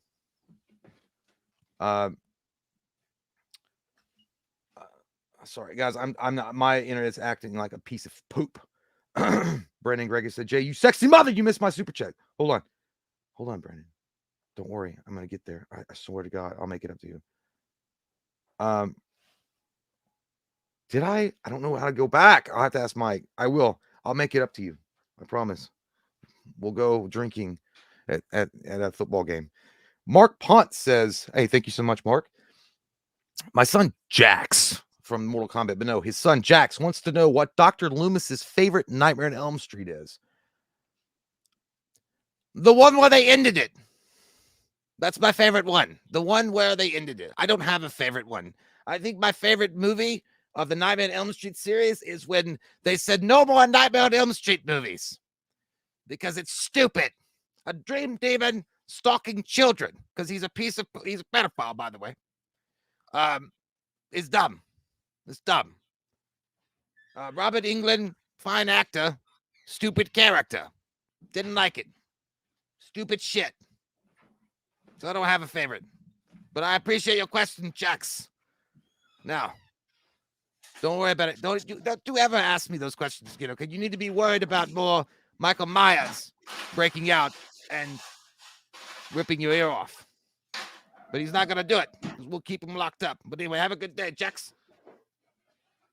Kylo T91, by the way, you are correct. That's why I said they tried with the Mummy and it did not work. Todd Thebo said, Jay, where do you get the Spangler jacket? A really awesome subscriber sent it to us, and I've loved this jacket ever since. I wear it all the time. It's actually not just a Spangler jacket. It's got I've got all the other names. The camera's all flipped and weird. It's all right here. It's got them all. It's got Zedmore, it's got Venkman, it's got Stans and Spangler. I just put the Spangler one on because it's Harold Ramis has passed on. But by the way, somebody said I missed there was a super chat. I don't remember who said it. We're a little behind on super chat, Scott. Okay, I got the last two, but you can I got the last two, and then Tony AKC had said the broken wrist kill and the backwards broken leg was pretty brutal, and I agree with him. He got for me, he got 50 upvotes on Reddit. For me, yeah, dude, they were amazing fucking kills. Yeah. All right, now I'm gonna go pee out of my wiener hole. Okay, get it out. You flush it out. But yeah, Dirk Hall says H Kills is the superior film, but TCM was a fun carnage candy ride that had me rooting for Leatherface. A new pattern has begun. That's a great fucking point, dude. Dirk, I actually, and there's a question for you guys. Actually, what do you guys think about that? Whether you like this or not, whether this was a shock to your senses because it wasn't a typical Leatherface movie. It wasn't a typical Texas Chainsaw movie. There, no dinner scene, not a whole lot. You didn't have the Sawyers and all that going on. Very different. But for me, I've always been one who, and I think maybe that's where this movie lands with some people. Some people want the original Texas Chainsaw vibes. Texas Chainsaw is the best movie of the franchise, the original for sure. But I've always wanted the sequels to focus a little bit more on just Leatherface. I've always kind of wanted to see Leatherface, let off the chain and do some straight up slasher stuff without all the other stuff. I feel the same way about Michael. Actually, I'm looking forward to seeing him not have anything to do with Laurie and see what they can do with him in regards to that. So, question for you guys: would you rather them go back to kind of the original roots of Texas Chainsaw, or would you rather see this kind of, maybe less plot holes, less issues, but would you rather see a Leatherface straight up kind of slasher movie, kind of like this one was going forward? I think I would. That's a great point, Dirk. That's a great fucking point, man. I see what you're talking about, man. Andrew Contreras says, can someone explain to me how the characters were influencers? Did I miss something? I understood that they were young ass house flippers. Well, the influencer thing, the only time they touched on the influencer thing, Andrew, was when he was like, this post is blowing up. And I always like that when they do that in the movies, when they act like just some post of some dude standing behind a set of movies talking. Shit. No, but like, he's just standing in front of a wall, like, saying, hey, we're about to flip this, not really flip, but like gentrify this community or whatever. I don't think they were influencers. I just think that their cause was popular with whatever was going on. I think there were more businessmen than they were influencers, but I know exactly what you mean, though, for sure. And they were bad guys. I don't think you see some stuff that's like, oh, I fucking hate influencers. I saw a celebrity, and a horror celebrity at that, doing this YouTube video where he was talking about, LA sucks now. It sucks being an actor because anybody with a camera can turn it on and everybody gives a shit. But like, I don't feel special anymore. And I was like, dude, you just seem whiny as fuck. Like, you got like the fact that people can't like, old white dudes can't gatekeep shit, and like to get your music out, you don't have to be signed by fucking MGM or whatever the fuck. That's not a music thing, but you know what I mean? Like, I think that's a beautiful thing for people. Like, like you were very lucky to be chosen in the early 90s or whatever to make it through that. But to complain that other people can get their talents out there without having to be signed by one dude at the top of some company who decides Justin Bieber's the guy or this person's the guy is a good thing. I don't know what tangent I'm going off on there, but yeah, I didn't see them as influencers. I saw them as the new version of kind of shrewd businessmen where they were gentrifying a town and doing it the wrong way. But Ben Wolf, thanks, buddy, says, took me a while to realize that the sheriff shot in the neck is the babyface bit. Lieutenant from Aliens. Sheriff shot in the neck. I'm fucking missing something here. I'm not figuring out what the fuck you mean, Ben, but I feel like I should be. The sheriff that got shot in the neck. Sheriff that got shot in the neck. I'm blanking, dude. I'm fucking blanking, Ben. I'm sorry. Somebody explain that to me in the comments, because I know that I feel like I know what you're talking about, but I can't figure it out. James Smith, thank you so much, dude. Really appreciate that. That's very sweet of you. Says, now that we have all these major franchises being revitalized, what other franchise would you guys like to see get the same treatment? Freddy and Jason are obvious. I'd like to see a return of Pumpkinhead or Puppet Master. They just announced they are doing a Pumpkinhead that's going to come out, and they have been doing Puppet Master movies, but they just aren't popular enough to really garner the big attention that like something like Texas Chainsaw would get. And that's fair, because Puppet Master's always been kind of indie, like below the mainstream line, and they're kind of doing the same thing. So I think that works for them. But definitely Freddy and Jason, obviously, like you said. Brain Scan. I'd like to see somebody try to make a Brain Scan movie. That was a dope movie from back in the day that I don't think gets enough attention. There's tons, man. There's really tons that they could bring back and do something with. I'm not thinking of anything off the top of my head right now. There's some you can't do, like American Psycho. You can't do. That was a once in a lifetime thing. Hey Jay, what's something like other than Freddy and Jason that you would like to see them revitalize, like a horror franchise that you'd like to see revitalized? Like, I think done right, I think The Witches would be fucking scary, but that Anne Hathaway one, it sucked.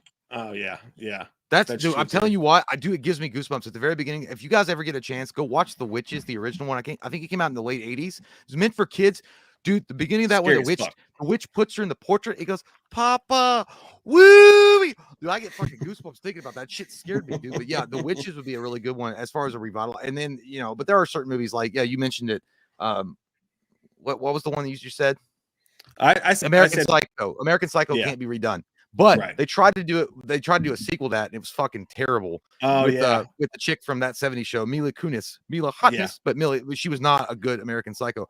But they tried to also do it with The Thing. The Thing is perfectly done. When they tried to do that remake, it was a hot garbage juice. Mm-hmm. Awful movie. They brought back The Stepfather. That didn't really work. It's weird. Like one that, I mean, I would have said, no, I was going to say It, but they did a good job with It. I mean, It was a TV, a made for TV kind of show, and they did a good job with it. But yeah, it's hard. I don't know. I mean, as far as like an actual horror movie that could do with an update, I'm looking like at my shelf there. Monster like they've done Squad it with so is many. Fucking perfect. Don't you touch that. Don't you go near that, Linda. They're already doing with Evil Dead and so many. That's a great question. We'll have to go back and maybe that's Evil a full Dead, video. Well, they did a good job with Evil Dead, but they didn't. But you know what they did? I did not appreciate Evil Dead the remake when it first came out. I did not. It wasn't me. I did not. But it wasn't until later. I really do appreciate that movie, but because they did it their own way.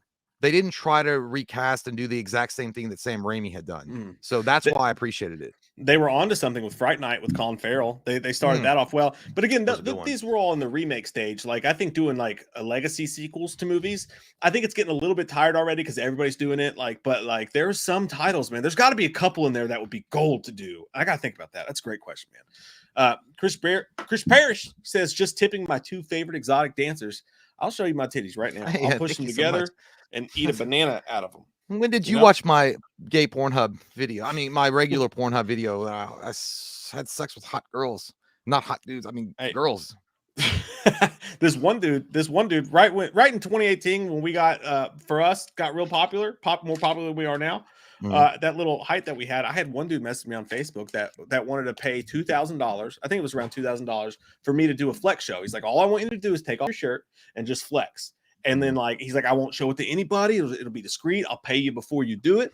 And I was like, fuck no, man, I ain't doing that shit. And goddamn, dude, well, you were like messing around with Larry Flint's ghost. I told my wife, and she was like, do it. I was like, are you fucking serious right now? You mean to whore myself out like that? Yeah, that's what I call a past mistake. I mean, because it's not like we're running for political office. If it had popped up online or something, with your nipple or something, who cares? But yeah, I guess. Jason Dyer, thanks, buddy. He said, I love the bus massacre and Halloween Kills. The one thing that bothered me with the firefighter scene was how they attacked him like a WWE Royal Rumble match, one at a time. And TCM22 ruled. That is true though, because it's like you would think because hey, y'all, if we rush him, he can't take us all. Like, if we rush him, I mean, some of y'all are gonna die. I'm gonna be in the back, but hey, look, Tony's new, so he goes first. All the rookies get in front. But yeah, if you'd rushed him, he might have had a problem. But then again, it is Michael Myers. I would have thought if they'd rushed him, he would have had that moment where he got like the Shidoshi power and just blew them all off. Like in the Matrix. There'd be like a slow-mo. Remember when Neo in the Matrix Reloaded with all the Smiths and he's like, and that's what shoots up. Yeah, exactly. Like, you got a good point there, man. Like, I think that firefighter team just wasn't a good team. They didn't have their shit together. But also, if you wanted to make it realistic, you could say, I think they were just in shock. Like, they show up to a fire. Who the fuck could imagine this dude would walk out literally burnt, wearing a white mask and holding the fucking thing like, I'm about to fuck. Well, that one dude, though, that one firefighter did twirl his like little, object of choice, his weapon, like he was fucking Spartacus. Like he was going to take him down in Gladiator. I was like, I don't know about that. Because I was like, you know who that is. Like, you know who that is. That's like your dad coming home after you got a bad report card. He's going to fuck your ass up. And you're going to take him on? Hey, I'm going to let Craig go first. If Craig needs me, I got his back. Well, Craig was acting like it was Spartacus and blood and sand. And the only thing that happened was your fucking blood in your crack after he was done with you. I'm surprised that none of them ran away. You'd think the last guy, you'd have that scene where he just dropped his weapon. He's like, no, fuck this. I'm out. Dude, and then Michael chases him. We would have been like the first transfer to that department, and no one else be like, he ain't real. That ain't real. I'm like, you all fucking stupid. Like, we'd already be like halfway down the road with Life is a Highway on the radio. Like, where were you? Like, I was checking the fire in the back of the house. Those guys I didn't know. Like, because how are we gonna fix? How are we gonna figure? Like, we ran. Like, we'll come back after he's done killing them all, and we'll be like, we're the only survivors. Will Ardwine, thank you, dude. He says, didn't he take the saw to the other room and was working on it while the girl was seeking out? That could be it too. Like, he could have been working on. I didn't think about that. That's a good point, Will. Like, maybe in one of those scenes where he like disappears for a second, he's actually working on the saw because it's fucking up. Maybe the chain. Possibly, but I mean, but I thought. I don't know. The gasoline thing is still a bother to me.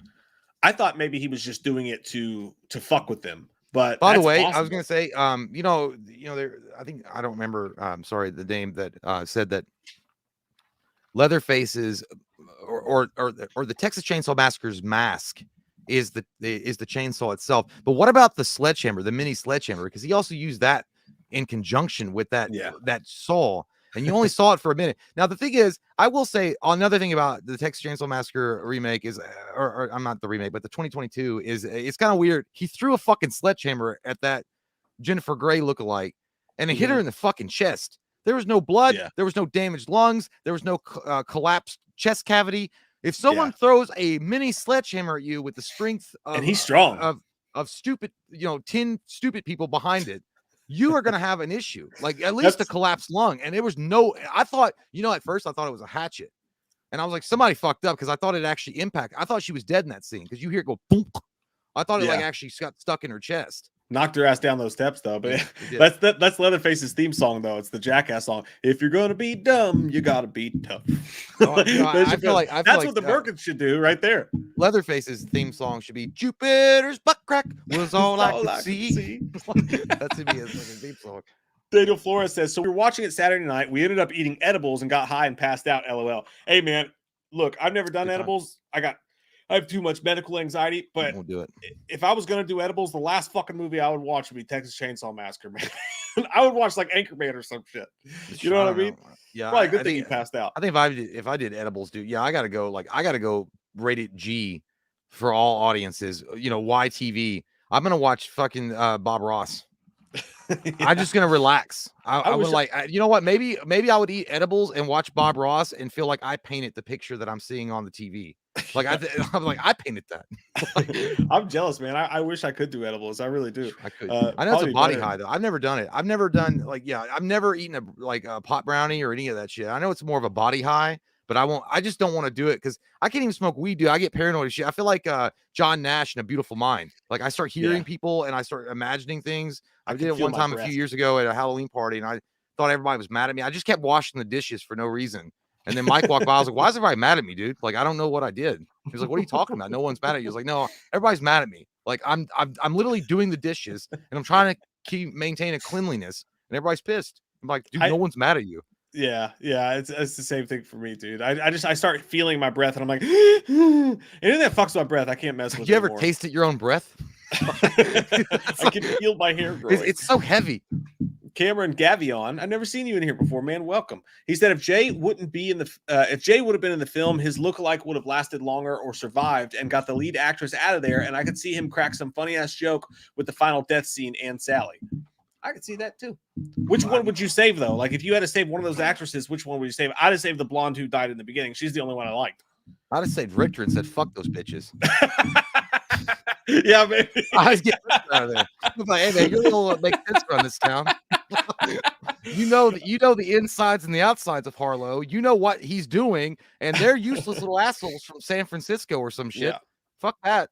That's fair. But I will say I did like the girl who died at the beginning. She had a Samara Weaving type feel to her and like a Margot Robbie type thing to her. And she was actually smart. She was like, girl? Yeah, she was trying to get the other dudes like, lay still, pretend you're dead. She almost got herself out of that situation. But then Leatherface, that was a pretty gnarly kill too, because he took that glass and he just cut all the way across her stomach. And even after she was dead, by the way, he was like, shh. You know what? I didn't even think about that. And that's another thing. That's another thing. And I know that we didn't mention that. We should have mentioned that. How the fuck did that mask stay on the entire time? It wasn't even stitched. We said that in our other review, and a couple commenters pointed it out. They were like, if you notice, if you pay close attention, he cut holes in the ears so that he could slip them over his ears. Oh. And it's kind of like a face mask. But still, dude, the shit he was doing. You would think the wear and tear, I mean, it's still fleshy flesh. So yeah. And it wasn't treated. It wasn't like, because the other Leatherface mask, it had been treated, like, and then stitched. Yeah, I don't know. There was no. I'll have to go back to my book on how to actually, sew up a human face. It's been a while. That's one thing they did better in the past sequels. One of the main things I hated about Texas Chainsaw 3D was that dude. He would literally cut someone's face off fresh, and then by the time he put it on his face, it would look like a fucking football from the 40s. Like that shit was fake as shit. It looked like ass. I hated that fucking movie. It probably smelled like it too. Eduardo Santiago says Jay's references are on point tonight. Bravo, dear friend. Bravo. Thank you, Eduardo Santiago. I appreciate you. I'll give him a 6. You know what? I'm going to give myself a 15 because it's me and I like it. I'm not going to downgrade myself. It's me. What is that song? Oh fuck, I can't think of it now. Is it me you're looking for? No, it's the it's just believe me. It or no, believe it or not, it's just me. That's a great song. Dirk Hall, thanks, buddy. Says, I'm calling it now. I bet Leatherface uses that curly hair from that Mel chick if there was a sequel. By the way, that photo Sally had was burned in 1974 Texas Chainsaw Massacre. Eagle-eyed motherfucker. Yeah, dude. It's funny because everyone were talking about that. She mentioned that, and I was like, I don't remember. I forgot all about it. Because you know what the main thing also was her. She was like, why is she not in the picture? Because in the original movie, she's in the passenger side seat. I'm like, you're taking a lot of time paying attention to a fucking picture. I don't care. First off, Sally shouldn't even be in this movie. She shouldn't even be in this movie. So your argument is invalid. But no, I feel like they were rewriting. They definitely rewrote some things from the original TCM 74, which I think pissed off. I think that's why there was a lot of discourse. Maybe, I mean, I know that the woke, there was a lot of people saying it was woke, which I don't think it was, but I think it was because they might have fucked with some of the mainstay formula that worked for the TCM 74, and people got mad about it because that is sacred ground, and that is you go back and fuck with that, like that's like going to where Jesus was crucified and be like, I have to pee. I mean, I'm not saying like it's not. I'm not saying you should do that. Don't ever do that. Don't ever go to Jerusalem and pee where Christ was crucified. But I'm saying if you were drunk and it was dark. Well, now you fucking tell me. I had summer plans, you dick. Well, you shouldn't do that. Like Ozzy Osbourne got banned from Texas for 10 years for pissing on the Alamo. But great point, Dirk. Actually, I would love if they do a sequel, not a prequel. I think that's just my guess. I think they're doing a prequel. I think that's why they left all that shit. I think we're going to see a prequel between 74 and this movie. But that being said, and then maybe at the end of that movie, they once again tease him walking towards the house, his old house, as they did at the end credits of this sequence. But either way, I would love if they did a sequel, dude, for him to be wearing Jerry Curl Girl's face and hair. That, I mean, she has the perfect Leatherface mask hair. That's a great point, Dirk. Shit. Yeah, that would be a good one. I think that if you do a prequel to it, though, they got to be really careful on how they do that, because if they're only counting the TCM 74 as the only Leatherface movie, that was it, and then it's this movie, then if they did a prequel before that and how he arrived at the orphanage of Miss Alice Krieg, aka the Borg Queen from Star Trek, because I swear to God, that's the only place I know her from. If he killed people in between that time frame, some people will be like, all right, well, okay, so that was just covered up. I mean, I guess you could say it was covered up, but I mean, you got to be real careful with the prequel shit. Yeah, I think they may already have a story. Like, I'm not sure, but I think they may already have a story. But you're right. Like, there's some stuff you could do in there. And if they do something like that's not involving Leatherface, I don't think anybody's going to be on board. And I don't think they will, because this was so focused on Leatherface. I think that's what they want to do, and I hope that they do. But who knows, man? Maybe with the bad reviews it got, I think a lot of people are watching it on Netflix. I don't know what those numbers look like, but maybe with the bad reviews it got, and again, some people don't like it because it doesn't touch the original, which I understand. Some people don't like it because of the plot holes, which I understand. But I think there's a lot of people who are angry and actually hate this movie because of the anti-wokeism of it. I think there's a lot of people that got their feathers ruffled. And I think would say go have a lollipop and jump off a cliff with a parachute. Fuck off. Brandon Gregory says, why doesn't Jay have a Kentucky accent? I demand answers. Man, who the fuck said I had a Kentucky accent? What is that bullshit? I didn't think when I practice, because I thought I was going to one day be a newsman anchor, and I practiced and practiced to get it out of my voice. I don't want it, but I get down there deep with it like that if I want to. Now listen, it's always sitting there at the surface. Mm-hmm. I don't know. Yeah. Well, fuck you for that. I mean, I think that when Mike and I hang out, I mean, it comes out. I mean, I've never, obviously we can't pick it up in each other because we're both from here, or Mike's not from here, but he's lived here long enough to adopt one.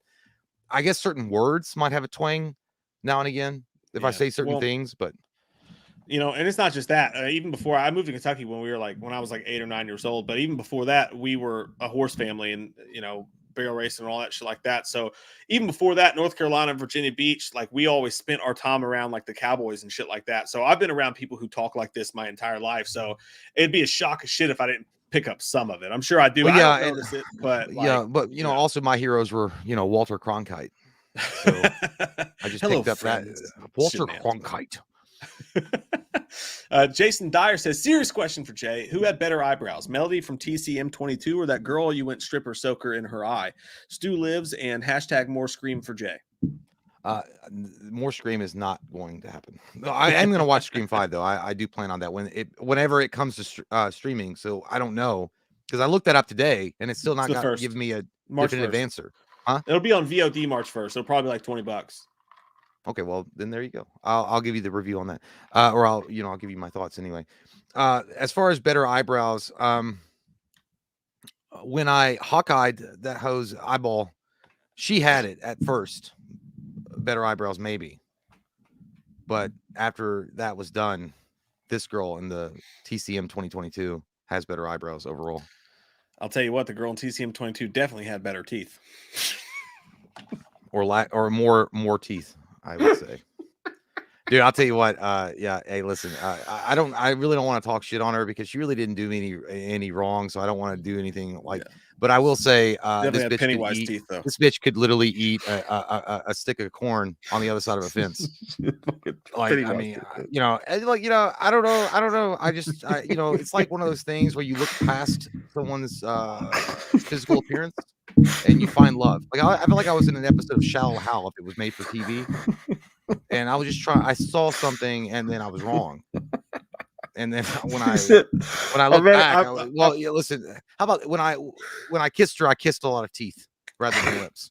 When I met her that one night, she was like, "Y'all want to go walk counts?" You know what? And I don't want to be rude about it. I'm like, can you just keep your mouth shut for most of the time? But anyway, you know what? I'm being really awful about this because love is a funny. She was, we didn't, it wasn't like, yeah. Anyway, the TCM 2022 bitch had better eyebrows for sure. Kayla Deaton says, I just find it funny when the main girl seemed confused when Richter spoke to her. I mean, you talking shit about that man within earshot. Also, how was she okay after she got hit with a hammer? She flew. Jay did mention that's what I literally said that. I thought, well, you hear the funk. Like it sounded like it sunk into her chest. And second off, I didn't like that whole thing anyway. When she goes upstairs and she comes out of the bathroom, I feel like Richter was a good role model for that girl. That girl had gone through a really traumatic thing, and this dude is like a man's man, right? You know, he's all about that guns and independence and shit like that. But he was like, hey, that must have been a horrible thing for you to go through. I feel like they were bonding. You know, it was like, yeah, they were bonding over something. And then, you know, Jericho, Jim comes up there and says, oh, do you want to fuck him? He's like, she was pissing. It wasn't even like that. Like that, it's fucking, that Richter guy wasn't trying to, like, you know, seduce her to do anything. I feel like that was like jumping the gun a little bit, but yeah, I didn't like that at all, that scene. I think the whole scene where she's talking about him in earshot was actually on purpose, because I think a lot of that people, was on purpose. Yeah, that was on purpose. Yeah. I don't know if, like, I don't know how many of you guys are from the South or whatever, but like, I feel like there are places probably in the world where people are less apt to be what's the word I'm looking for? Or not to be. Abrasive. Like, you know what I mean? Like in other places. Confrontational, that's the word. Thank you. Yeah. Like I think in other places, probably people are less apt to be confrontational. But if you talk shit in the South, about, man, no. Yeah, if you're in the fucking South at a gas station and you say some shit to an hombre, to a fucking cowboy, to somebody, and you say some shit within earshot, they're gonna turn around and be like, "What the fuck did you say?" Dude, it's not even like you're that. You're gonna have to atone for what you said. Look, in this environment. If you said something derogatory or mean about some redneck guy, and you just talked to somebody that knew them loosely, in 2 days, even if they weren't there, they're gonna show up at your house, be like, "Now I heard you've been talking shit." Yeah, it's gonna be like, I was like, I don't even have Facebook. Let's go. And they're like, "No, I heard it," and then they'll want to fight. I'm like, "All right, how about this?" I was like, "I'll buy you a can of dip, and then a Kodak." It's like, no, I'm getting thrown out of a saloon window at 3. How about 4 o'clock? No, but the relationship between Richter and that girl was, I think it was pretty good. I think it was, like, it wasn't related. When I say relationship, there was no, I don't think there was any kind of obvious, sexual attraction or anything stupid like that. I just felt like he was a role model that she needed, or he was a mentor that she needed. Maybe they needed trying to overcome her fear. Yeah. Well, the guns thing, she wasn't. That's what I'm saying. Like, that girl had every reason to be anti-gun and to be even on the woke train more so than the Jericho girl did. And the Jericho girl was like, I'll do it for you because you're too weak. And that's a statement for the whole woke culture anyways. Like, people that, feel like they need to stand up for people that can't stand up for themselves. That's stupid. But that girl was like, no, you know what? It happened to me and it sucked, but I'm going to hold this gun, and I have to deal with it, not somebody else. Don't victimize yourself for me. Yeah. And that whole thing where she's like, it's a good thing we're going to bring everybody here to get away from the violence. I was like, bitch, it ain't the surroundings. If you put a bunch of people in one place, violence is going to rear its ugly head at some point, which is exactly what happened in this fucking movie. Yeah, and I'm not getting, we definitely don't want to get into that whole conversation, but the reality of it is, for me, is like, there's a lot of people in this world, especially on social media, that feel like certain groups of people can't stand up for themselves, and they take it upon their privileged self that they have to do it. And to me, that's the definition of being what they accuse other people being, of racist and fucking. It's like, what, you saying that these people are stupid and they don't know how to do it for themselves? I mean, you sound like a Jesus Christ, I need to be a savior you have a savior complex. So But, shut the hey, fuck up and go, stop cheating on your husband. here's an interesting question for you too. And then, by the way, like, I think there's two things that are interesting about this movie. One is, don't always stop believing scoopers and test audiences and the shit that you hear, because this is the prime example of how that can go wrong. Like, some guy saw a test screening of this, didn't understand the movie, didn't understand, and it's a very simple fucking thing. Didn't understand that they were actually making fun of that, and that these super wokes were the bad people, and that basically Leatherface was that's all they were. Was the hero of this movie. Yeah. And they went out and told everybody it's super woke garbage. You're gonna hate it, because they didn't understand that. I don't know fucking how. It's pretty simple. And then everybody just jumped on the train. Nobody watch it. It's gonna fucking suck. Boycott it. It's woke. It's everything and blah blah. Number one, don't believe things that you hear until the movie comes out, and just watch for yourself and make your own decision. You know what I mean? That's it. That's all you gotta do. I'm tired of woke stuff too, but I'm real fucking tired of people being like, "Oh my god, there's a lesbian in it. It's woke." Shut the fuck up. Like, it's like being left-handed today. Jesus Christ. I don't think it's about the gay thing. I think it's more about like, hey, don't preach to me in a fucking movie. If I'm in it to watch a movie, don't preach to me. And you know what? This movie's not preaching. This movie's just a fucking good movie. It's a solid slasher movie. I think it's actually kind of smarter than people are giving credit for, the way it turns that on its head. That's it. And I don't, the first, and I am too. Like, I don't want to go to a movie and I hope, I'm looking forward to the Batman, and I hope to God there's not anything in it that's going to be like eye rolling and fucking stupid, and like where I'm like, all right, well, now I'm out of it because now you're preaching at me or whatever. And I hope it's not, and I don't think it will be. But I understand the frustrations with that crowd. But at the same time, I don't get it when everybody's looking for a wokeness on everything. Like, sometimes things aren't always woke. It might, because you're so conditioned to look for it, you're going to see it no matter what. But I understand it's been so constant for a few years that people are like, they're conditioned to see it no matter what. This movie to me is not. It literally, I think it's taking. Well, we've said that it's poking fun at this fucking culture that's sprung up in the last few years, where everything's offensive and everything has to be a certain way and everything's woke. And they're like, nah, fuck that. We'll let the old TCM 74 have his way, and we'll just say fuck you. That's what you should do. That's how you make the movie. That's how you do it. Just, by the way, or you could just make the fucking movie without preachiness. Now, that was the second part of what I was going to say. Like, at the same time, while I think this was smart for how it did that, how it turned it on its head with the whole woke thing, I also wonder, like, would the movie have just been better and less divisive and funner for us all to talk about if they just took that out of it? Like, could they have just taken all that shit out of it and like and just made a slasher movie, and wouldn't it have been better for us? I think that if they had made this movie 20 years ago, when there was less woke shit going on, and it was like you and I grew up during the time of Columbine, right? Remember that, and it's still fucking, it's awful, right?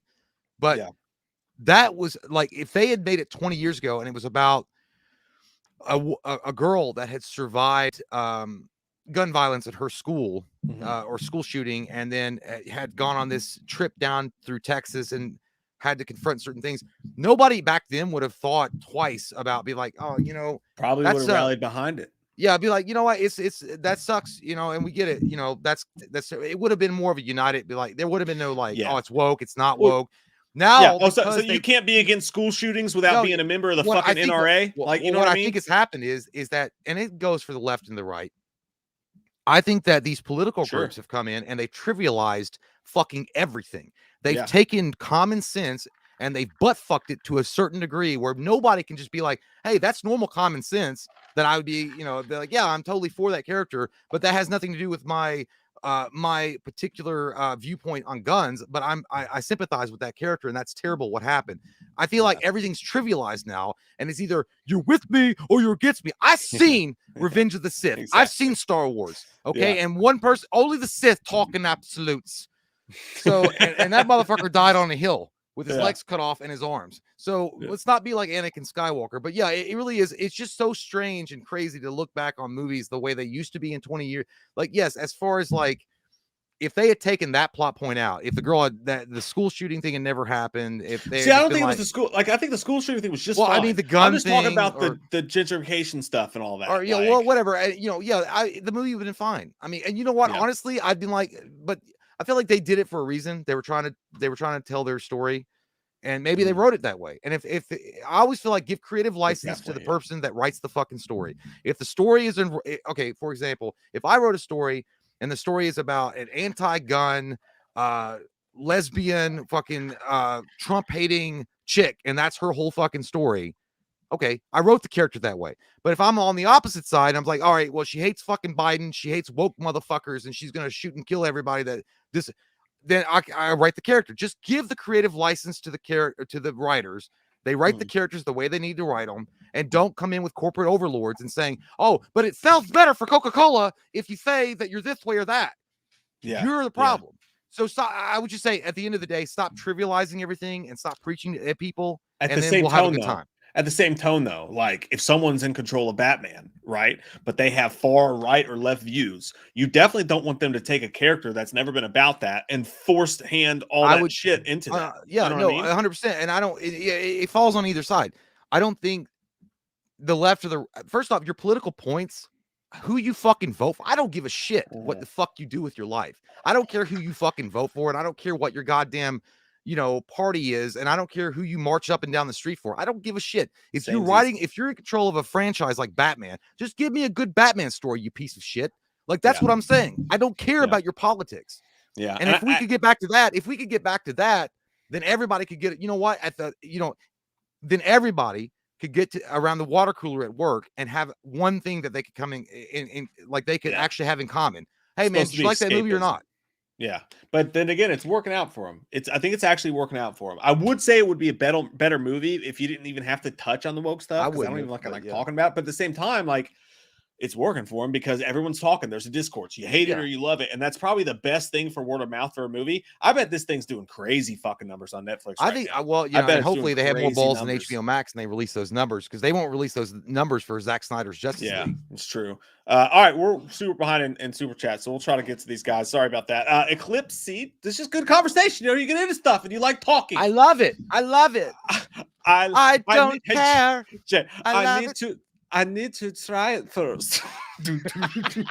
That's what I want. I say money buys the best things in life. You see those Coke commercials? Like, I need to try it first. I know, but I didn't know that. I thought you were talking about, they say money is free or whatever. Dum, dum, dum, dum. It sounds just like that. Yeah, but not for me. When we get done tonight, YouTube, I need to try it first. Coke commercial. It'll make you fucking laugh because it's like, yes, no, I need to try it first. It's fucking hilarious. Anyways, Eclipsist says, did you see the end credits? Where's he walking? Was he walking to his house? Yes. Perfect segue. The second time I watched it, I realized, I was like, oh fuck, is that the Sawyer house? Is he walking back to the Sawyer house? He may be. So, well, is he gonna start it off? He can't talk. No, I mean, I think he's just going back home to eat his pot roast. But I think it's his legit home. It's from a different angle, because I'll tell you why. If you look, you see the windmill. That's his original home. It's the windmill. Okay, but also, by the way, I was gonna say, dude, I meant to send you this video. If you guys don't get a chance to, they moved the original TCM house. And they made it some kind of, dude, the restaurant looks fucking badass. They moved it. I don't know. Yeah, there's a bunch of people. But I'll say what. There's a 2-part video. I was gonna send it to you, dude. It's awesome. It was in 1998, and these two guys go and tour the original house where it was the actual original location before they moved it. And they go through the house and all that shit, and they're redneck as fuck, dude. It's funny as hell. And they did. Hey, man, I got some Slim Jims. No, but they trespassed, and they're like, yes, sir. We actually, and then they're walking back to their cars. Like, if anybody ever asks, we did it. We actually viewed the real place where they filmed this movie. And then they were talking. They were like, I wonder where that fucking door is, man. Because the door was gone. He's like, oh man, somebody probably done stole that and sold it at some horror convention for millions of dollars. But it's true, dude. But it was so cool. Ticket to the Willy Wonka. Dude, I gotta send you these videos, because if you guys go on YouTube, just type in Texas Chainsaw Massacre house 1998, 97 or whatever, and it was the last time that people got they filmed it, that they went to that house, and before they moved it, and it was in the exact location that they filmed it in. And you can even see the door that was actually chainsawed. That's what they were talking about. Somebody stole that door off the fucking porch and sold it. It's just funny as fuck, dude. All right. Let's get through some of these. Daniel Lobax says, "Thank you, dudes, for doing your thing. P.S. Please check out some more Ice Nine Kills. Hey, man, that's a talented, handsome fucking band. They are that's a great just what band. they are. We're afraid of copyright slams.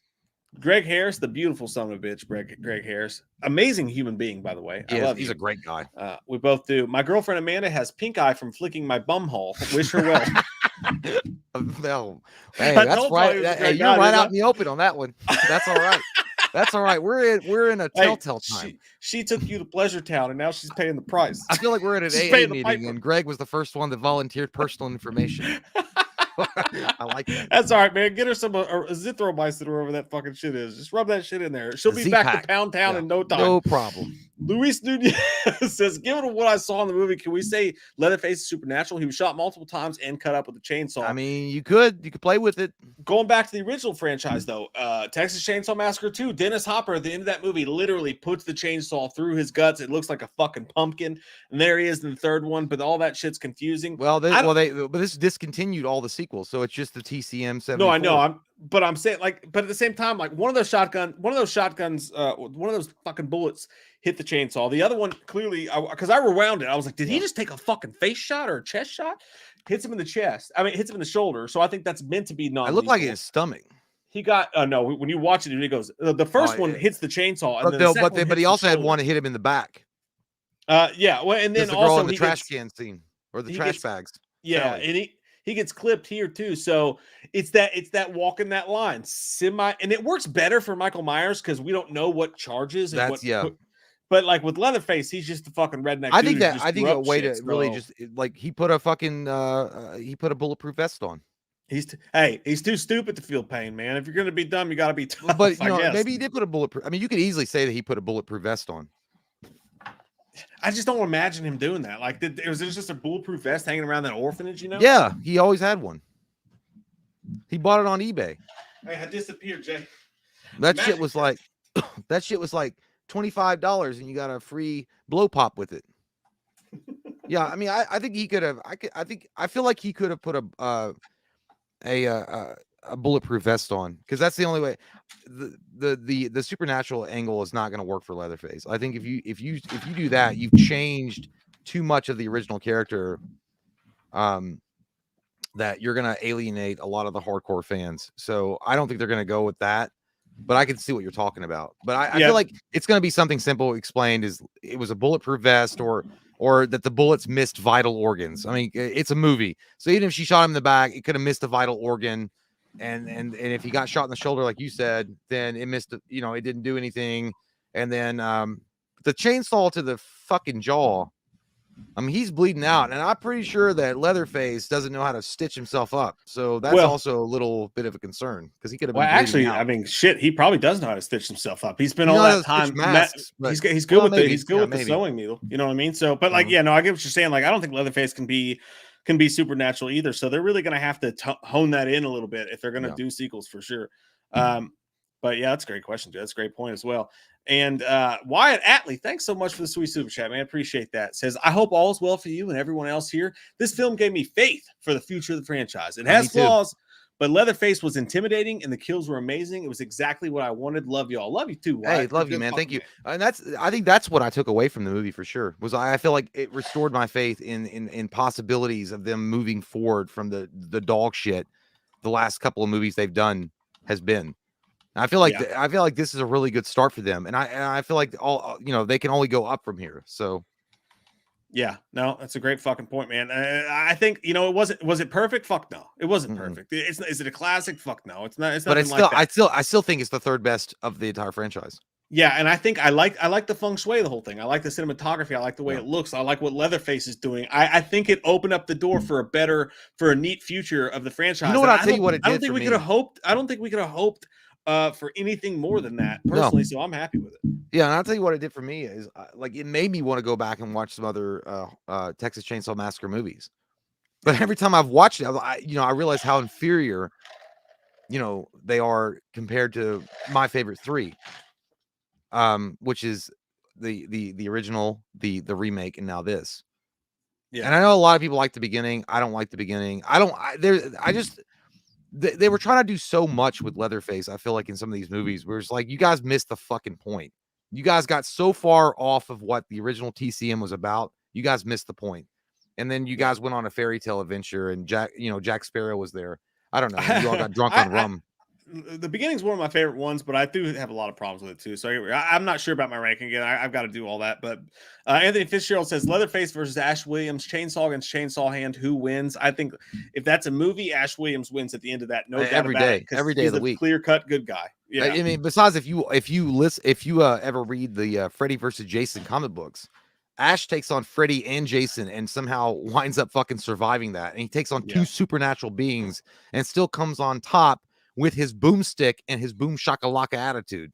So Leatherface has got problems if Ash Williams shows up in his face. For sure.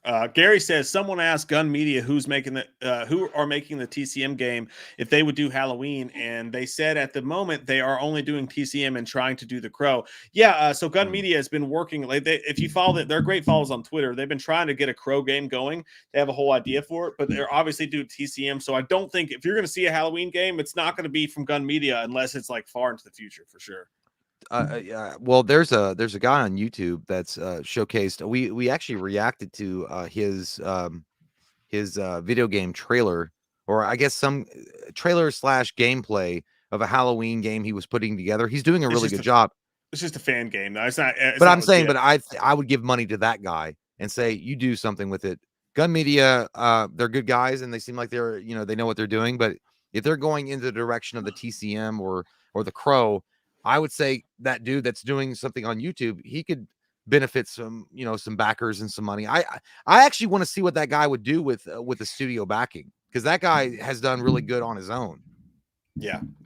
And okay, well, we are at the 8:53 p.m. mark of the chats that we're going through. We're almost an entire hour behind on chats right now. So, and I got to pee again. So we'll take a quick break. We'll take turns taking breaks at least real quick before we finish. How far are we behind? We're an hour behind. I tried to tell you. Holy shit, you sexy fuckers. You guys have been like goddamn massive superstars tonight. I think I'm going to take my pants off. Hey, almost 500 people here all night long tonight. Y'all are some sexual son of bitches, man. I love it, and we really appreciate it. But I do got to tinkle, so I'll tinkle. I'll come back, Jade. Tinkle. We'll get this thing wrapped up in the final hour for sure. We want to make sure we give you all the time that you need, that you deserve to eat that fucking Frito covered chili dog. By the way, in 2 hours, guys, it's going to be my 28th birthday. Fucking A. Yeah, we are. Yeah, just 2 hours and 9 minutes. Okay, well, I'll be honest. He's going to beat me over the head with a broomstick. 38. 29. I know. I should have said that. That's what I should have said. But I didn't. Hey, man, thank you guys for hanging out with us tonight. This has been awesome. You guys are fucking great. I'm burping a lot because of this adult tea that I'm having. Booster's Seat says, you're 38. Yes, I am. I know. It's not something I like go around advertising. I didn't take out an advertisement at Waffle House, but I am. I'm old. Hey, thank you guys so much. X-Shin says, I thought Jay was 26. I know. I mean, I'm just going to go ahead and let people believe that I was 38, but it is what it is. Man.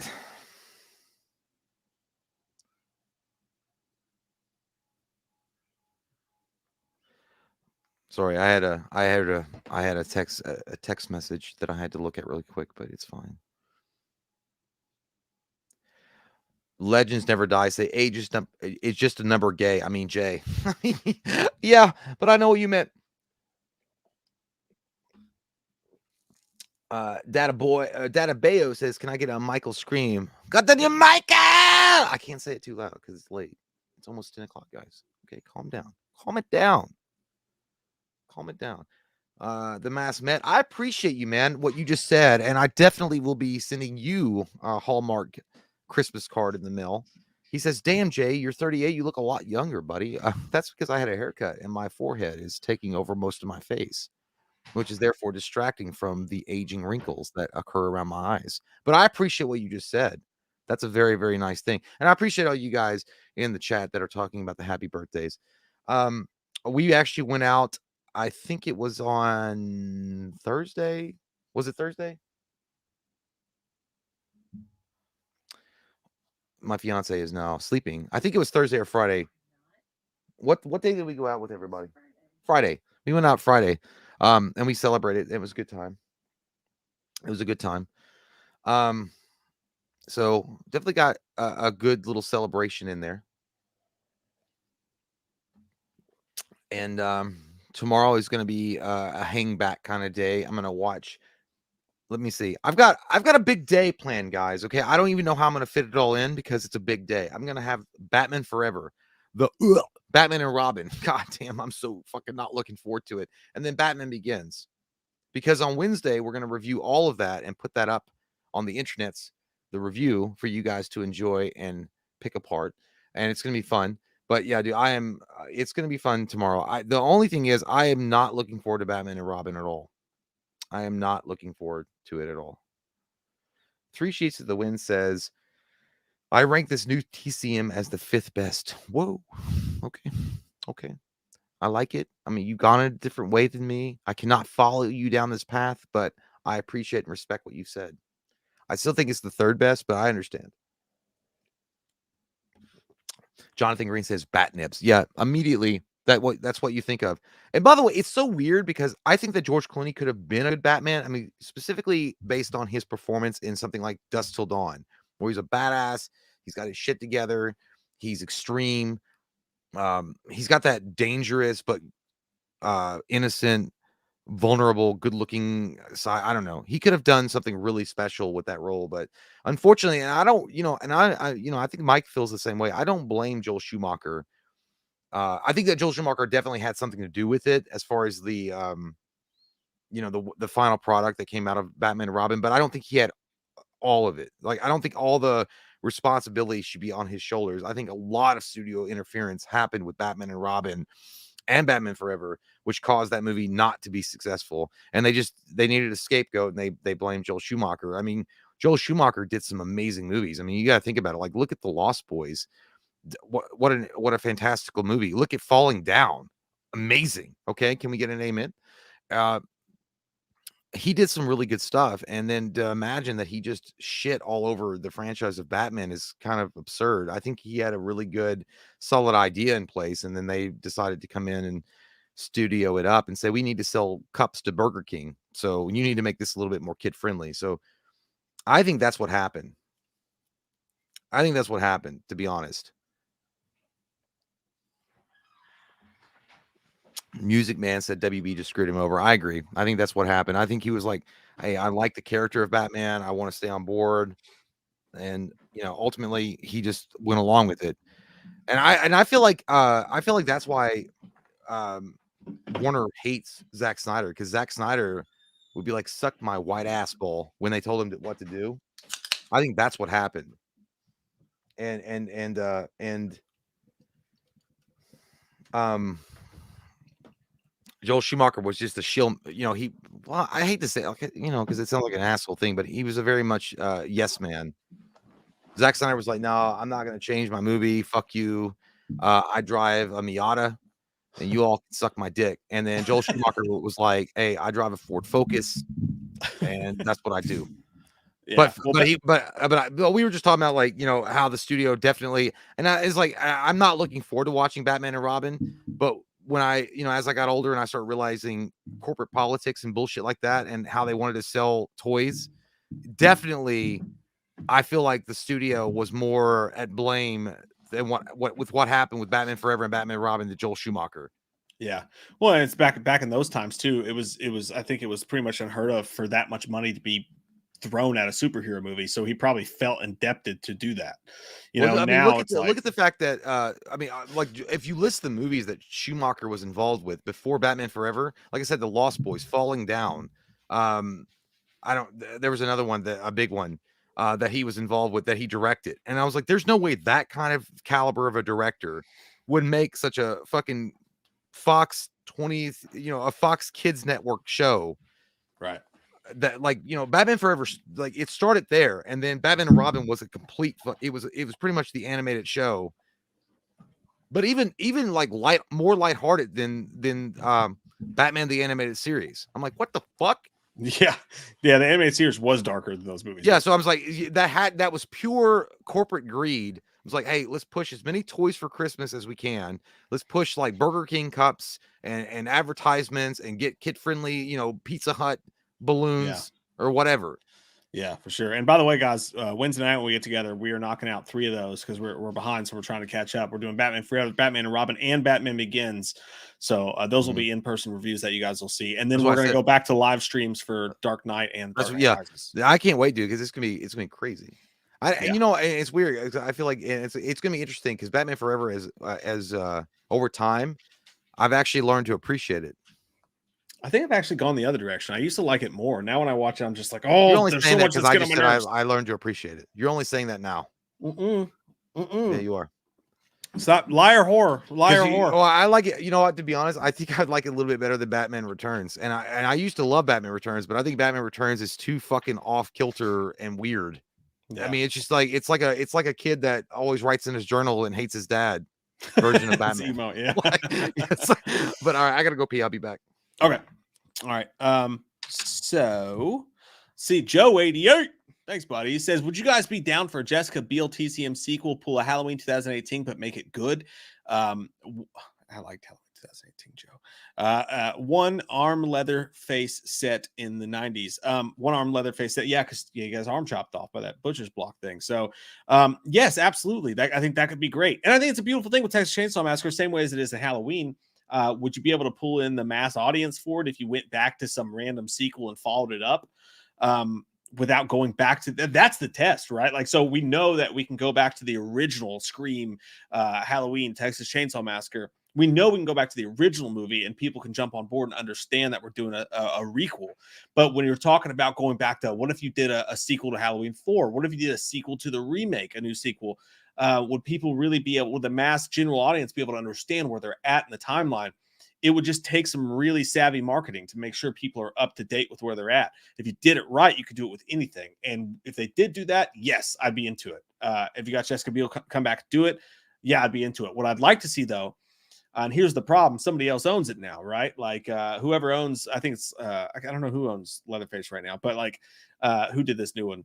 It's the Fede Alvarez company, but the rights would have to go to Platinum Dunes for them to really make that feel, I think, like a legit sequel to that movie. And I don't know if that can happen now, or if they're even be allowed to now, right? Like, because that was owned by Platinum Dunes. If somebody else wanted to make a sequel to Platinum Dunes movie, or would Platinum Dunes have the right to do their own sequel to it? It's a really interesting question. But as far as that goes, yeah, it's a movie I'd like to see. There's no doubt about that. I think a lot of us would. I think a lot of us didn't want them to go the prequel route the way they did with the beginning. Would have rather seen a sequel to that for sure. Even though I do like the beginning, even though I have a lot of problems with it. Tony AKC, thanks, buddy. Said the broken wrist kill in the background. Jay read that one. Yeah, we did that one. So where we are trying to catch up. Mark, I will let Jay answer that one when he comes back if he didn't already. And then Eclipse said, did you see the pic of the bruises on JLC? Real? I definitely don't think, if you guys see, and I'd show you if I had it right here, definitely there's going to be a Halloween update coming up sometime soon, a Scream update too, because there's some stuff that's come out. But as far as the JLC, Jamie Lee Curtis posted a picture of her wearing the Final Girl shirt with bruises, like thick bruises on her neck, on her face and stuff like that. And she was like, fuck fear or whatever, behind the scenes kind of photo. And I think I gotta say those have got to be fake. Like, not fake, but they have to be makeup that Chris Nelson put on her for the movie. They gotta be. I don't see them letting, like, a lot of people do their own stunts and stuff like that, but no offense to her, I mean, this is not like, just the fact that she does what she does at her age is great. I can't imagine them letting an actress of her caliber, a name of her caliber, being put in a situation to do stunts that would leave her with that bruising. Those definitely weren't the bruises that, like, if it was one spot, like, okay, we let her do this one scene and that happened, that's fine. But where there's multiple bruises, I think that definitely those are not real. I definitely don't think those are real. I think she's just showing herself after filming with the makeup on. I could be wrong, but and that would be fucking gnarly if those were real. But yeah, and with the way James Jude Courtney's so good at like stunts, he's been a stunt man, he's done all this stuff. I find it hard to believe that they would actually fuck up to that level where she would have all that bruising like on her as an actress after that. So I think those are definitely makeup, but it just shows you what Laurie's going to go through in those moments and Halloween Ends. So she's definitely going to go through it, which will be awesome. And again, I do hope that she dies at the end. No offense to Lori or the people that love her, but I think it's time. It's time to die now, Mac. For sure. Jesse Deadeyes, thanks, buddy. He says stopping by to say titties. Love you, boo boo. That always reminds me of this Blink-182 live album where Tom's in the middle of a sentence and he goes, "Oh, boobies, titties." I love it. Thanks, man. And then, okay, we're catching up here. Mark Ponce also said, "What about Killer Clowns from Outer Space remake?" We had a big argument one time about this. Like, okay, I was of the mind that if you're going to do a Killer Clowns from Space remake, at the time I said, I think you should actually try to take out the comedy because there's something that's so scary about the Killer Clowns from Outer Space, and it's just wrapped in this comedy. And I love that movie for what it is. But every time I watch it, I go, man, this could have been fucking scary. Not like just like freaks me out and it's got these freaky levels to it, but it could have been fucking frightening scary.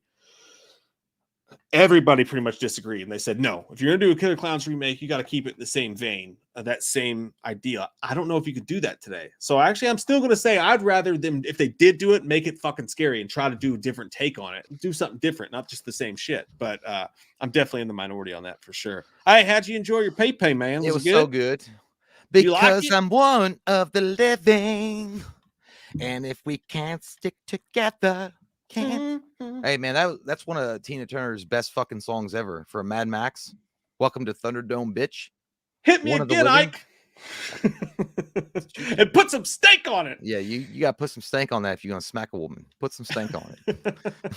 Hey, Mark Ponce wanted to know. He said my son Jax wants to know what Dr. No, I read that one. You did? Okay, sweet. Yeah, good. I read that one. Good. We're catching up, getting with it. Gonna get naked, spread my butt cheeks. What? What? It's gonna poop. I get excited in the mirror. It's gonna be all right. Don't worry about it. Don't worry about it. Courtney Reed says a Puppet Masters remake would be sick. That would be a good idea. Yeah, because it's weird with the Puppet Master series. I like the Puppet Master series, even the dumb ones. I really enjoyed them for what they were because they were never taking themselves seriously. But it's weird in the first one, it really did try to make it like super scary and then the second and third one, they were like, fuck it, they're puppets. So we'll have a good time. They made them good guys. But the first one, they were bad guys. But it would be interesting to see a Puppet Master remake. But the thing about Puppet Master remake is I would only agree to that if they kept it practical effects. Yeah. Because if you CGI that shit, it's going to be terrible. They've been making Puppet Master movies and they're just low quality, you know. But I guess the original was technically low quality too. It just happened to be this cult classic that stood out. So yeah, that's a weird one. I don't know if it could ever be mainstream though. Chris Parrish said John Carpenter has stated that he wants to make a sequel to The Thing. I'd like another Faculty, no sequel, a remake. Ooh, like a remake of The Faculty. I could actually see that happening a little bit if you took it a little bit more seriously and took out the 90s camp. Maybe, but The Faculty is it's pretty good for. I feel like that's ageless. I feel like The Faculty, any high school kid can watch it and be like, yeah, I get it. Because they represented all the clicks and all that shit really well. I mean, I really don't know what else you could do with that movie, but I don't know. Well, and as far as John Carpenter wanting to make a sequel to The Thing, I think they uncovered some stuff that some extra story stuff a while back. And I read that interview. He said, they said, is there any of your works like Halloween that you'd like to retouch? And he was like, I'd like to do something with The Thing. Like, dude, he wants to. So I'll tell you what, 100%. If John Carpenter was on board for a sequel to The Thing, I'd be all over that. I'd be like, yes, he's the only one that could tell a sequel correctly. And also I would say this was sacrilege. If anybody else fucking tried to touch this project, Big Trouble in Little China, if he brought back Kurt Russell as Jack Burton, it'd do a sequel to that where an older Jack Burton comes back. Yeah. That's the only way. Just don't try to remake it with the fucking Rock. Like I think that's going to happen, though. I think that we're all going to be in for a shocking surprise because I think Big Trouble in Little China is going to be remade. I think there was like a lot of rumblings in Hollywood that they were thinking of doing that, which is fucking awful. And Carpenter doesn't care. They're going to, as long as they send him a check, they're going to cast goddamn Justin Bieber as Jack Burton, and everyone's going to vomit in their hats. Jason Goodrow, thanks, buddy. He says, I would love to see a new Pumpkinhead done right. Could be great. They're in the midst of working on it. But dude, here's the thing about Pumpkinhead. The original Pumpkinhead, you got the great Stan Winston working on that, and he directed it too. And unfortunately, we don't have Stan Winston anymore. And to be honest with you, I think that Pumpkinhead is really perfect for what it is. I feel like Pumpkinhead ages in a graceful way, and I feel like it's got this very urban myth thing going with it. I don't know. It just works really well on camera. It can work, but the only way it can work is if they don't CGI it. If they do practical effects, I'm in. But if they try to CGI Pumpkinhead, look, dude, it's not going to be as good as the original. Like, I mean, come on, it's just. And that's what they'll do. I mean, because it's cheaper. Yeah, so for sure. Muzzy Film says random, but what if Henry Cavill was in a hard R Terminator remake with Ryan Gosling as Reese? Freshen up the script, just not a cash grab. Much dude, love. I'm kind of down for that. I'm kind of down for that. Yes. Holy shit. Could you imagine, dude? Oh my god, that'd be fucking badass. But you gotta have Cameron on board, because I don't like that. Like, that is such a perfect good cast. Jesus Christ, this man needs to be giving an Academy Award. He needs to have the Medal of Freedom. This guy that just said that. That's beautiful, dude. That's amazing. But it has to have Cameron. And not just have some bullshit like EP role. Like, he's got to direct that fucking bitch. Yeah, dude. He has to be. Get out of the Avatar's asshole and let's do some real shit. I like what you just said, bitch. And Cavill's if you got weren't that body. straight, I'd fuck you. You could do it. I mean, I don't know if you're straight or not, but I'm just saying. Also, you know who else would be a good Terminator for today is the guy who was in Reacher. I can't remember his name. He'd be a great Terminator. John Cena, probably he's too funny to me now. Like, but like, yeah, well, you could have said Batista too. I mean, if you're just looking for big bodies. Yeah, it's not the same though. Like, Cavill could fucking, yeah, dude. God, I like that. Yeah, Cavill would be really good. Just gave me a boner. Ben Wolf says, "LOL, my bad. The sheriff gets shot in the van crash scene. The driver, he is the lieutenant on Aliens, the one with Babyface." LOL. Okay, I got you, Ben. Yeah, okay, my bad. I had that. Oh yeah, he is. Holy shit, I didn't think about that. Yeah, he really is. Jesus Christ, that should be fucking crazy, man. Cameron Gavion, thanks, buddy. He says, I would have had Jay's look-alike save the blonde, not Sally.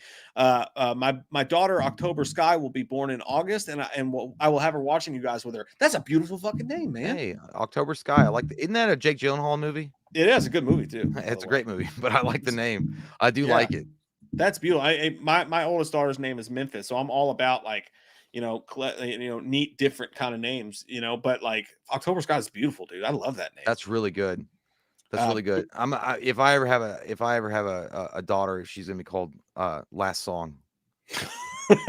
Save the Last Dance. Well, yeah, it's Last Dance. I can't do that. I was gonna say Emperor Palpatine, but I don't think that's gonna go. Yeah, if I ever have a son, I want to name him "Don't Be a Menace While Drinking Your Juice in the Hood." Booster Seed says you can just tell she has armpit hair.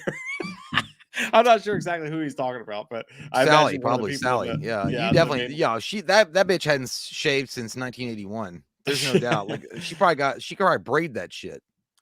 Gary said it's cool that it's a different book in Evil Dead. In the original, it's called the Necronomicon. Ex Martis in the remake, it's the Nortorn de Monto. Well, and like I said, I think, the reason why, and we learned to respect the Evil Dead remake, I think it was because they were marketing it as like the scariest movie of all time. And I was like, yeah, but it's not. And you guys are really like overselling your shit. I think that's why I had a problem with it. But when I went, I've literally seen the Evil Dead remake several times, and I think they did a really, really good job with it. And you're right. Like, it was different in a lot of ways. And I think that's why, for me anyways, when I've watched it again, is why it has like a comeback and watch again kind of quality to it. And by the way, dude, when they killed the dude, that was a good kill. When it was a fancy kill too, when that door's opening and shut, when I almost called him Ghostface, when Leatherface slashes him with that thing. Yeah, that was. It doesn't seem like that great of a kill. It's just kind of an artsy kill. But then when he's walking the street and the dude's like, "Hey man, I'm fucking talking to you," and he pulls him around and he's like, "That was good." That reminded me of the Evil Dead when the girl cut her own lip. It was almost the same effect. It looked see like the Alvarez effect there. Well, yeah, because I mean, I thought, because originally when that scene happened, I thought he got stabbed in the neck. I'm like, that bitch is dead. And then I was like, I was like, this is stupid. And then I was like, oh, he got sliced in the fucking jawbone. So now it makes sense. Yeah, like, but that was a great scene. He can't speak because my fucking listening. Look like Aaron Eckhart's Jr. Dickens #5 Jones. Thanks, buddy. Appreciate that. He also says, by the way, Jay, I love the Texas Chainsaw Massacre. Yes. Yes. Dickens, which is he's my little brother. He does enjoy. Yeah. He likes Leatherface. He does. He likes Texas Chainsaw Massacre, and he also likes Windy Nights and a big wiener in his butt. but we won't talk about that. But no, yeah, he really does. I remember, his actual name is Andrew, but he does like Leatherface and Texas Chainsaw Massacre. So thanks, man. Sup, Andrew? Sup, dude? I like how he said Jay and then he said fuck you to Mike. Like he hasn't known you. That's okay. Michael Martinez, thanks, buddy. Appreciate that. And we are catching up now, my friends. We are catching up into the naughty hours of the night. The naughty hours of the night. We are up to 9:55. We're getting close to actually, we may be, I don't know. This could be the fucking I'm scrolling and I'm scrolling and I'm scrolling. I'll be stroking. Gary. Yeah, thanks, buddy. That's a good one. That's a good song. Says it's a great song. People keep asking if Mr. Fantastic is in the multiverse of madness, but at the moment, Lone Grafud is dealing with his ex-wife because she told him, "I'm going to do an Amber Heard to you." Oh, well, so she's gonna poop on his bed. No, no one wants Amber that Turd. Nobody wants that. Look, yeah, the guy he's talking about. If you guys don't know, the actor that he mentioned is the guy that played Mr. Fantastic in the original Fantastic Fours that were put out by Fox. That's fine. I thought when they said Mr. Fantastic, I did hear that rumor that the original actor that played Mr. Fantastic would show up, but I also heard that they had got what's his name from A Quiet Place, because there was a lot of the guy that directed Jim from The Office. I was gonna say Jim Caviezel. I'm so stupid. He played Jesus. Yeah, I know the fuck you're talking. What the fuck, ding, dude? Ding, turkey's done. What's the guy's name that played Jim from The Office? What's his name? You guys know. You guys are smarter than us. John Krasinski. Yeah. Thanks, so what I heard two different rumors. I heard that was a possibility to get the main guy from Fantastic Four that played him to show up for a moment. But then I also heard John Krasinski was going to show up, and that the whole Emily Blunt saying that she was not interested in playing Invisible Woman was pretty much like the Tobey Maguire, Andrew Garfield saying that they're not in the Spider-Man movie, and that she was going to show up as Invisible Woman, and then they were going to integrate that whole story. Look, I think it's perfect casting, but I think Emily Blunt is definitely not going to be Mrs. Fantastic. She said no, but I mean, I don't know, dude. But also, she said it with haste, though. She was like, "Would you stop fucking asking me?" Yeah, but Andrew Garfield and Tobey Maguire both were like, "No, I'm not in that fucking movie." I mean, I think they like 27,000 years ago. I don't. They fucked it up for everybody. No longer can we take any actor's word at their word, because now that they were in the movie and they said they weren't, it's a fucking free dude. I'll tell you what. Look, I'm gonna fanboy out no matter what with Doctor Strange 2, because it's gonna be really amazing. But I think that's what's gonna be even more amazing. And I know that it'd be cool to see Fantastic Four. And obviously, by the way, you watched the new Doctor Strange trailer where you hear Patrick Stewart as Professor X? Oh no, I haven't watched the full one yet. Oh, no. Dude, at the very end of that trailer, it sounds like Patrick Stewart, Professor X, like perhaps we should tell him. It sounded like. Shit. Yeah, dude, it sounded like Charles Xavier. Wow. Yeah, holy fuck. Because he walks into like it looks like a courtroom setting, and then you hear like it looks like a bald dude that leans over. He's like, perhaps we should tell him, and it's Patrick fucking Stewart, possibly. Damn. Or Professor Xavier. I think that what I'd be most like fanboyed out about is if they got fucking Ryan Reynolds as Deadpool to pop up. I would love that so fucking much, dude. Jesus, that because everybody's talking about Tom Cruise as evil Iron Man, and that would be badass. Like, don't get me wrong, that would be amazing because he was, that was a possibility as an Iron Man. But if Ryan Reynolds shows up as Deadpool in Doctor Strange 2, and it's perfect because Sam Raimi is directing it, so it would be perfect. Because I would trust Sam Raimi to handle the comedy. Exactly. Fuck, that would be cool. And maybe that's why Scott Derrickson backed out. It's because they went too hard with the multiverse stuff. They're like, no, dude, we're gonna bring back this person, this person, this person. And Derrickson was like, hey, man, I'm a filmmaker. I just want to make original shit. Yeah. And so on a 1 to 10 level, but on one to a 10 level for you, is it Ryan Reynolds showing up as Deadpool, Krasinski showing up as Mr. Fantastic, Professor Xavier, Patrick Stewart showing up, or Tom Cruise Iron Man showing up? Where does your butthole fly in the night? What would excite your colon cavity? Deadpool. Yeah, dude. It really, I mean, but the second would be the number Tom 2. Cruise.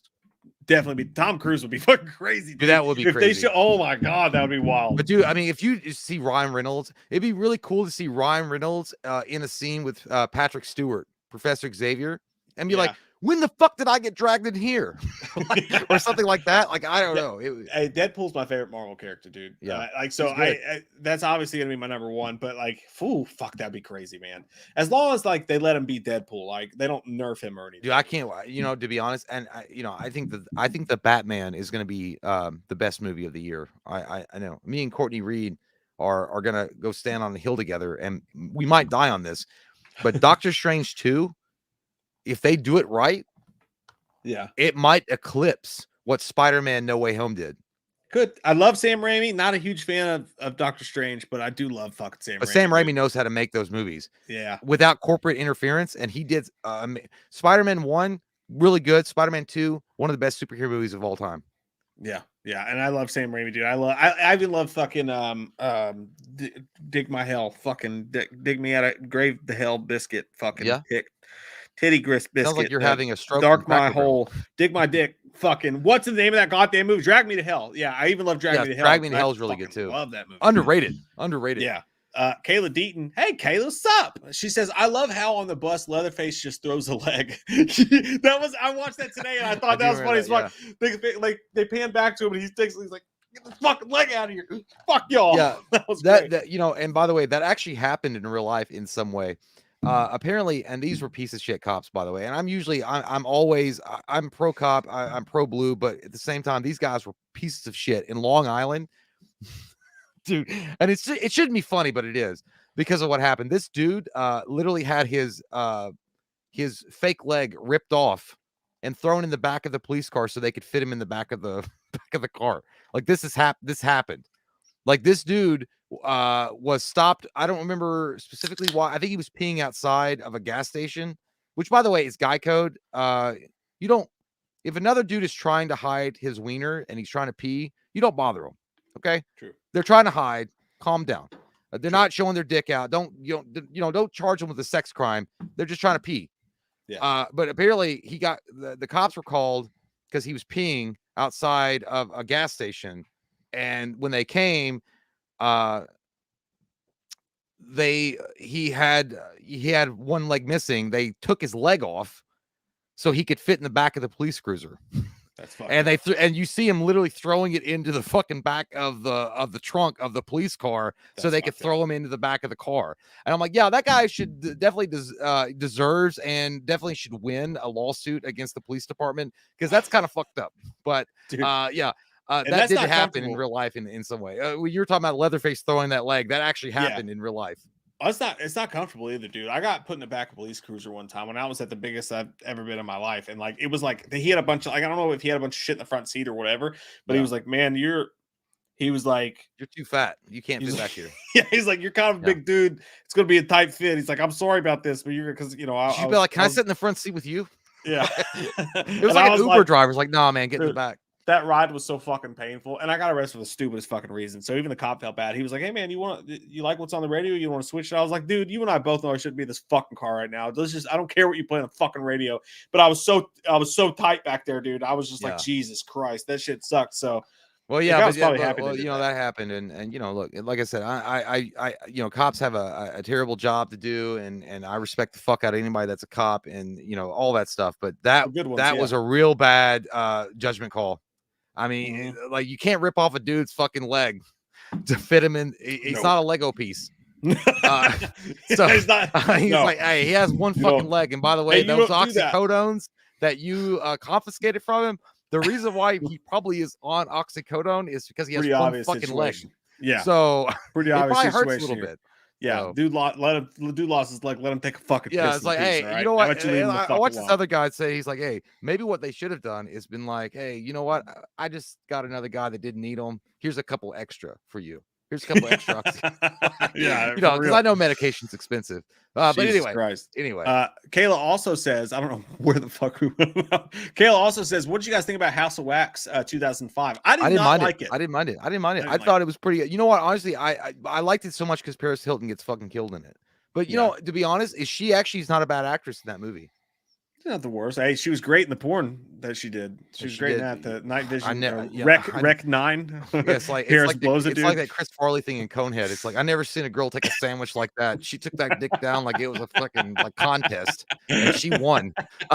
She deep throated that bitch all the way down to Chinatown. But hey, you know what? Hey, I'll tell you what. House of Wax, the remake, is not bad because House of Wax, the original House of Wax, I remember watching it.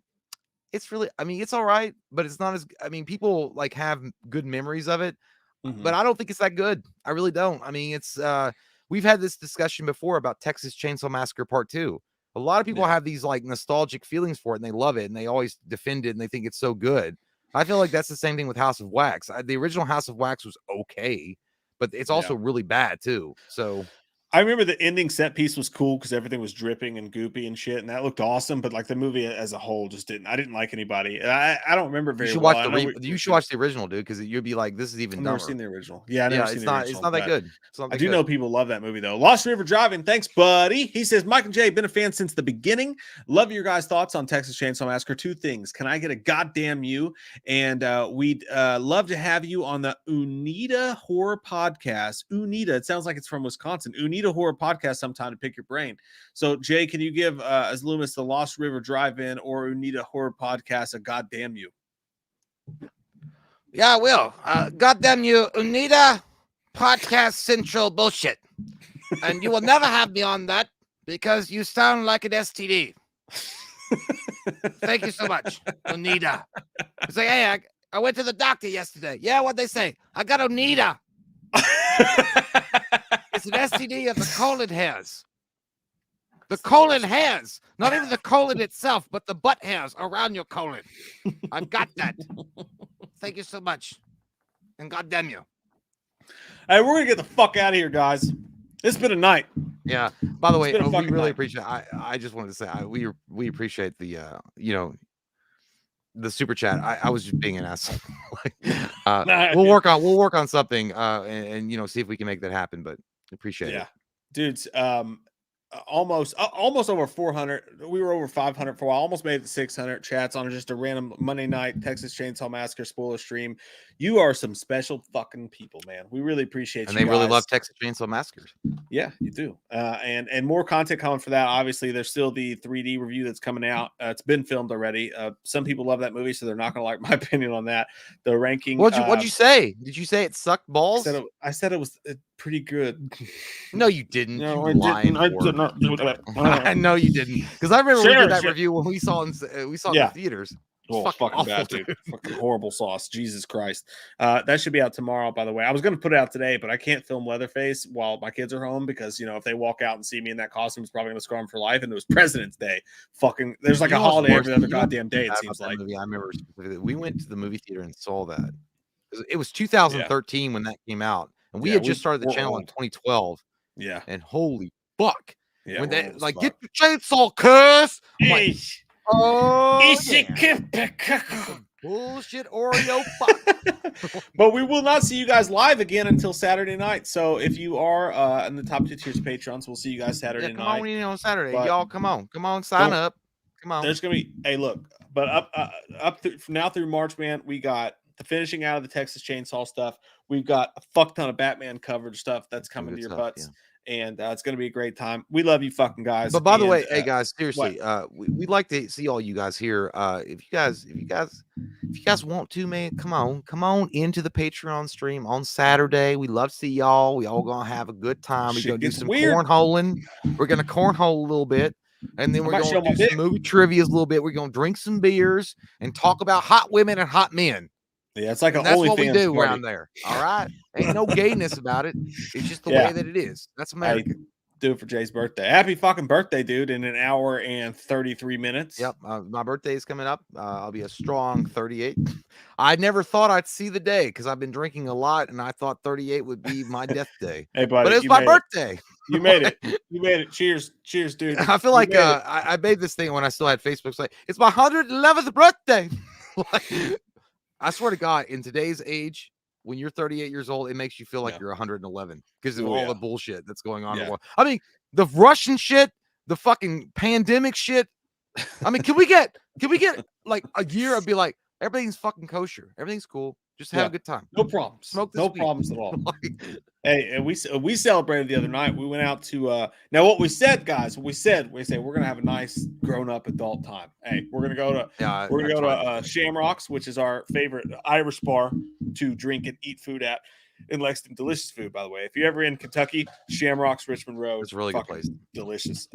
But we went there and we said we're just gonna have a nice calm evening. We got there. Jay goes to take a piss about 4 drinks in, comes back and says, I know I said I didn't want to go, but I want to sing some songs. Can we go? Yeah, I felt like I was giving a Finding Forrester monologue to Mike, and we had his neighbor Cameron over, and his wife Katie, and my fiance April was there, and I was like, the reason why it happened was because I was taking a pee in the urinal, and I noticed that there were signs. They weren't really signs. They were markered onto the brick wall in front of the urinal that said "Live life."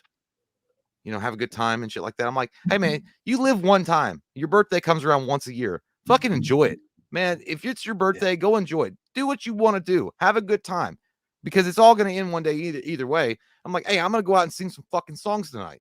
Yeah, and that's what I said, and that's what I meant. And we did. We didn't prepare it well, but we went. We went. It was fun, dude. We had a good time. Katie thankfully took one for the team. Went back. Yeah, she wasn't able to go. And as a matter of fact, I think we should have just got rid of Cameron and had her go. And then so she did that for us, and then we went, and Cameron had never been to Shinaway, so we took him his first time. We sang a couple songs. Jay did Bust a Move, tore the house down. And then on my turn, I had Jay sing Rockstar by Blink-182 with me. Killed that one. Yeah, that one good.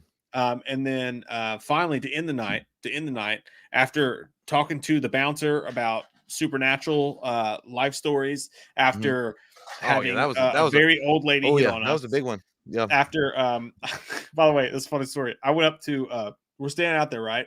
And this group of I guess they're like college age, maybe a little bit older. I can't fucking tell. Thank God I'm not single. I can't tell how old people are. But they had to be 21 because they couldn't have gone in. Yeah. Right. So this group of girls comes in, and they're across the bar, and I was like, AJ, watch this. I walked over and I said, hey, you guys, I was like, do you see that guy over there? I was talking about my neighbor Cameron, who was sitting over there. And I was like, look at him. Look at that guy. I was like, no, stop. Don't look at him. Don't look at him. And I was like, I was in the bathroom. And when I walked out, he squeezed my ass. Oh. And they were like, we've seen. Why are you telling us this? Maybe you should report it to the police. They said, we've seen him sitting over there with you all night long. And I was like, oh, okay. So I fucked this up. I'll see you guys later. Have a great night. And I walked away. She should be like, okay, so that makes it okay. That makes it okay. Just because I know him, it's okay. Just because I came into the bar with them and suddenly they thought they were going to act like sexually towards me. But it was funny because then at some point in the night, we were just sitting over there enjoying ourselves, and Cameron looked over, and all those girls were looking at him going, like this dude. And he was like, ass tonight. What the fuck's happening? Because you were sitting with him. They probably thought that he had secured the deal and he was going to rule your butthole. Hey, you're never too old to fuck with your friends. And that's the moral of the story. Regardless of the fact that we did have a supernatural adventure story with that guy, the bouncer, that guy made some good points and I didn't mind it at all. But it was kind of weird. It's kind of strange when that happens, because if you're drinking a lot of alcohol and then you go outside just to smoke a cigarette or something, and then some guy in a cowboy hat comes up to you and he's like, y'all believe in Jesus? Because I have a miracle to tell you about. I'm like, yeah, well, there's no one else around and I'm still halfway through my cigarette, so I guess I got to stand here and listen to it because I don't want to be rude and be like, no. I don't want to listen to this. Not that I don't believe in Jesus or anything like that, but I mean, when you go to a bar, especially a karaoke bar, I don't want to I'm going to a karaoke bar. I'm not going to a church. So I don't know. But he's a nice guy. He was very sweet. He was a lovely man. He was a lovely very man. Nice guy. And it was a nice story. He was very Yellowstone. You know what I mean? He was like the old guy in Yellowstone. It was a nice story. And the only thing about his story that's kind of fucked up is when he was like, he said, I've been out. You know how many times I've been out drunk driving, just wasted, driving down the streets, fucked up beyond recognition, food bar. He was like, God was protecting me. And I was like, I don't think that's how God works. I don't know how God works. I don't think God's here to protect you from drunk driving. I don't think that's how that works. If you're sucking on the devil's juice, the Devil's Taint, and I don't know. You know what? I'm not getting into the religious like overtones of it, but at the same I'm yeah, just saying, like, yeah. But at the same time, all I'm saying was it's awkward when you go into a church service when you're just trying to do karaoke, and it's weird, and you have nowhere to go. Like I couldn't run around the side of the building and be like, I'm not listening. There's only one place to really fucking smoke, and I was like, I couldn't be an asshole to him.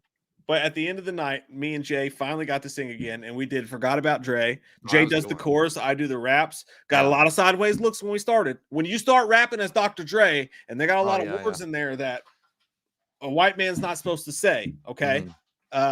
You get a lot of looks. You get a lot of Mike said all. Mike said all. No, I didn't say any of them. I always go. Yeah, you can't say those. You can't say those. You can't say that. You can't say that. You can't say that. I don't say it, and I would never. I don't want to. But by the end of the song, you earn their respect. It's a beautiful thing. And we tore that fucking place down before we did. Out of there. All right? Yeah, I'll tell you what. Forget about Dre.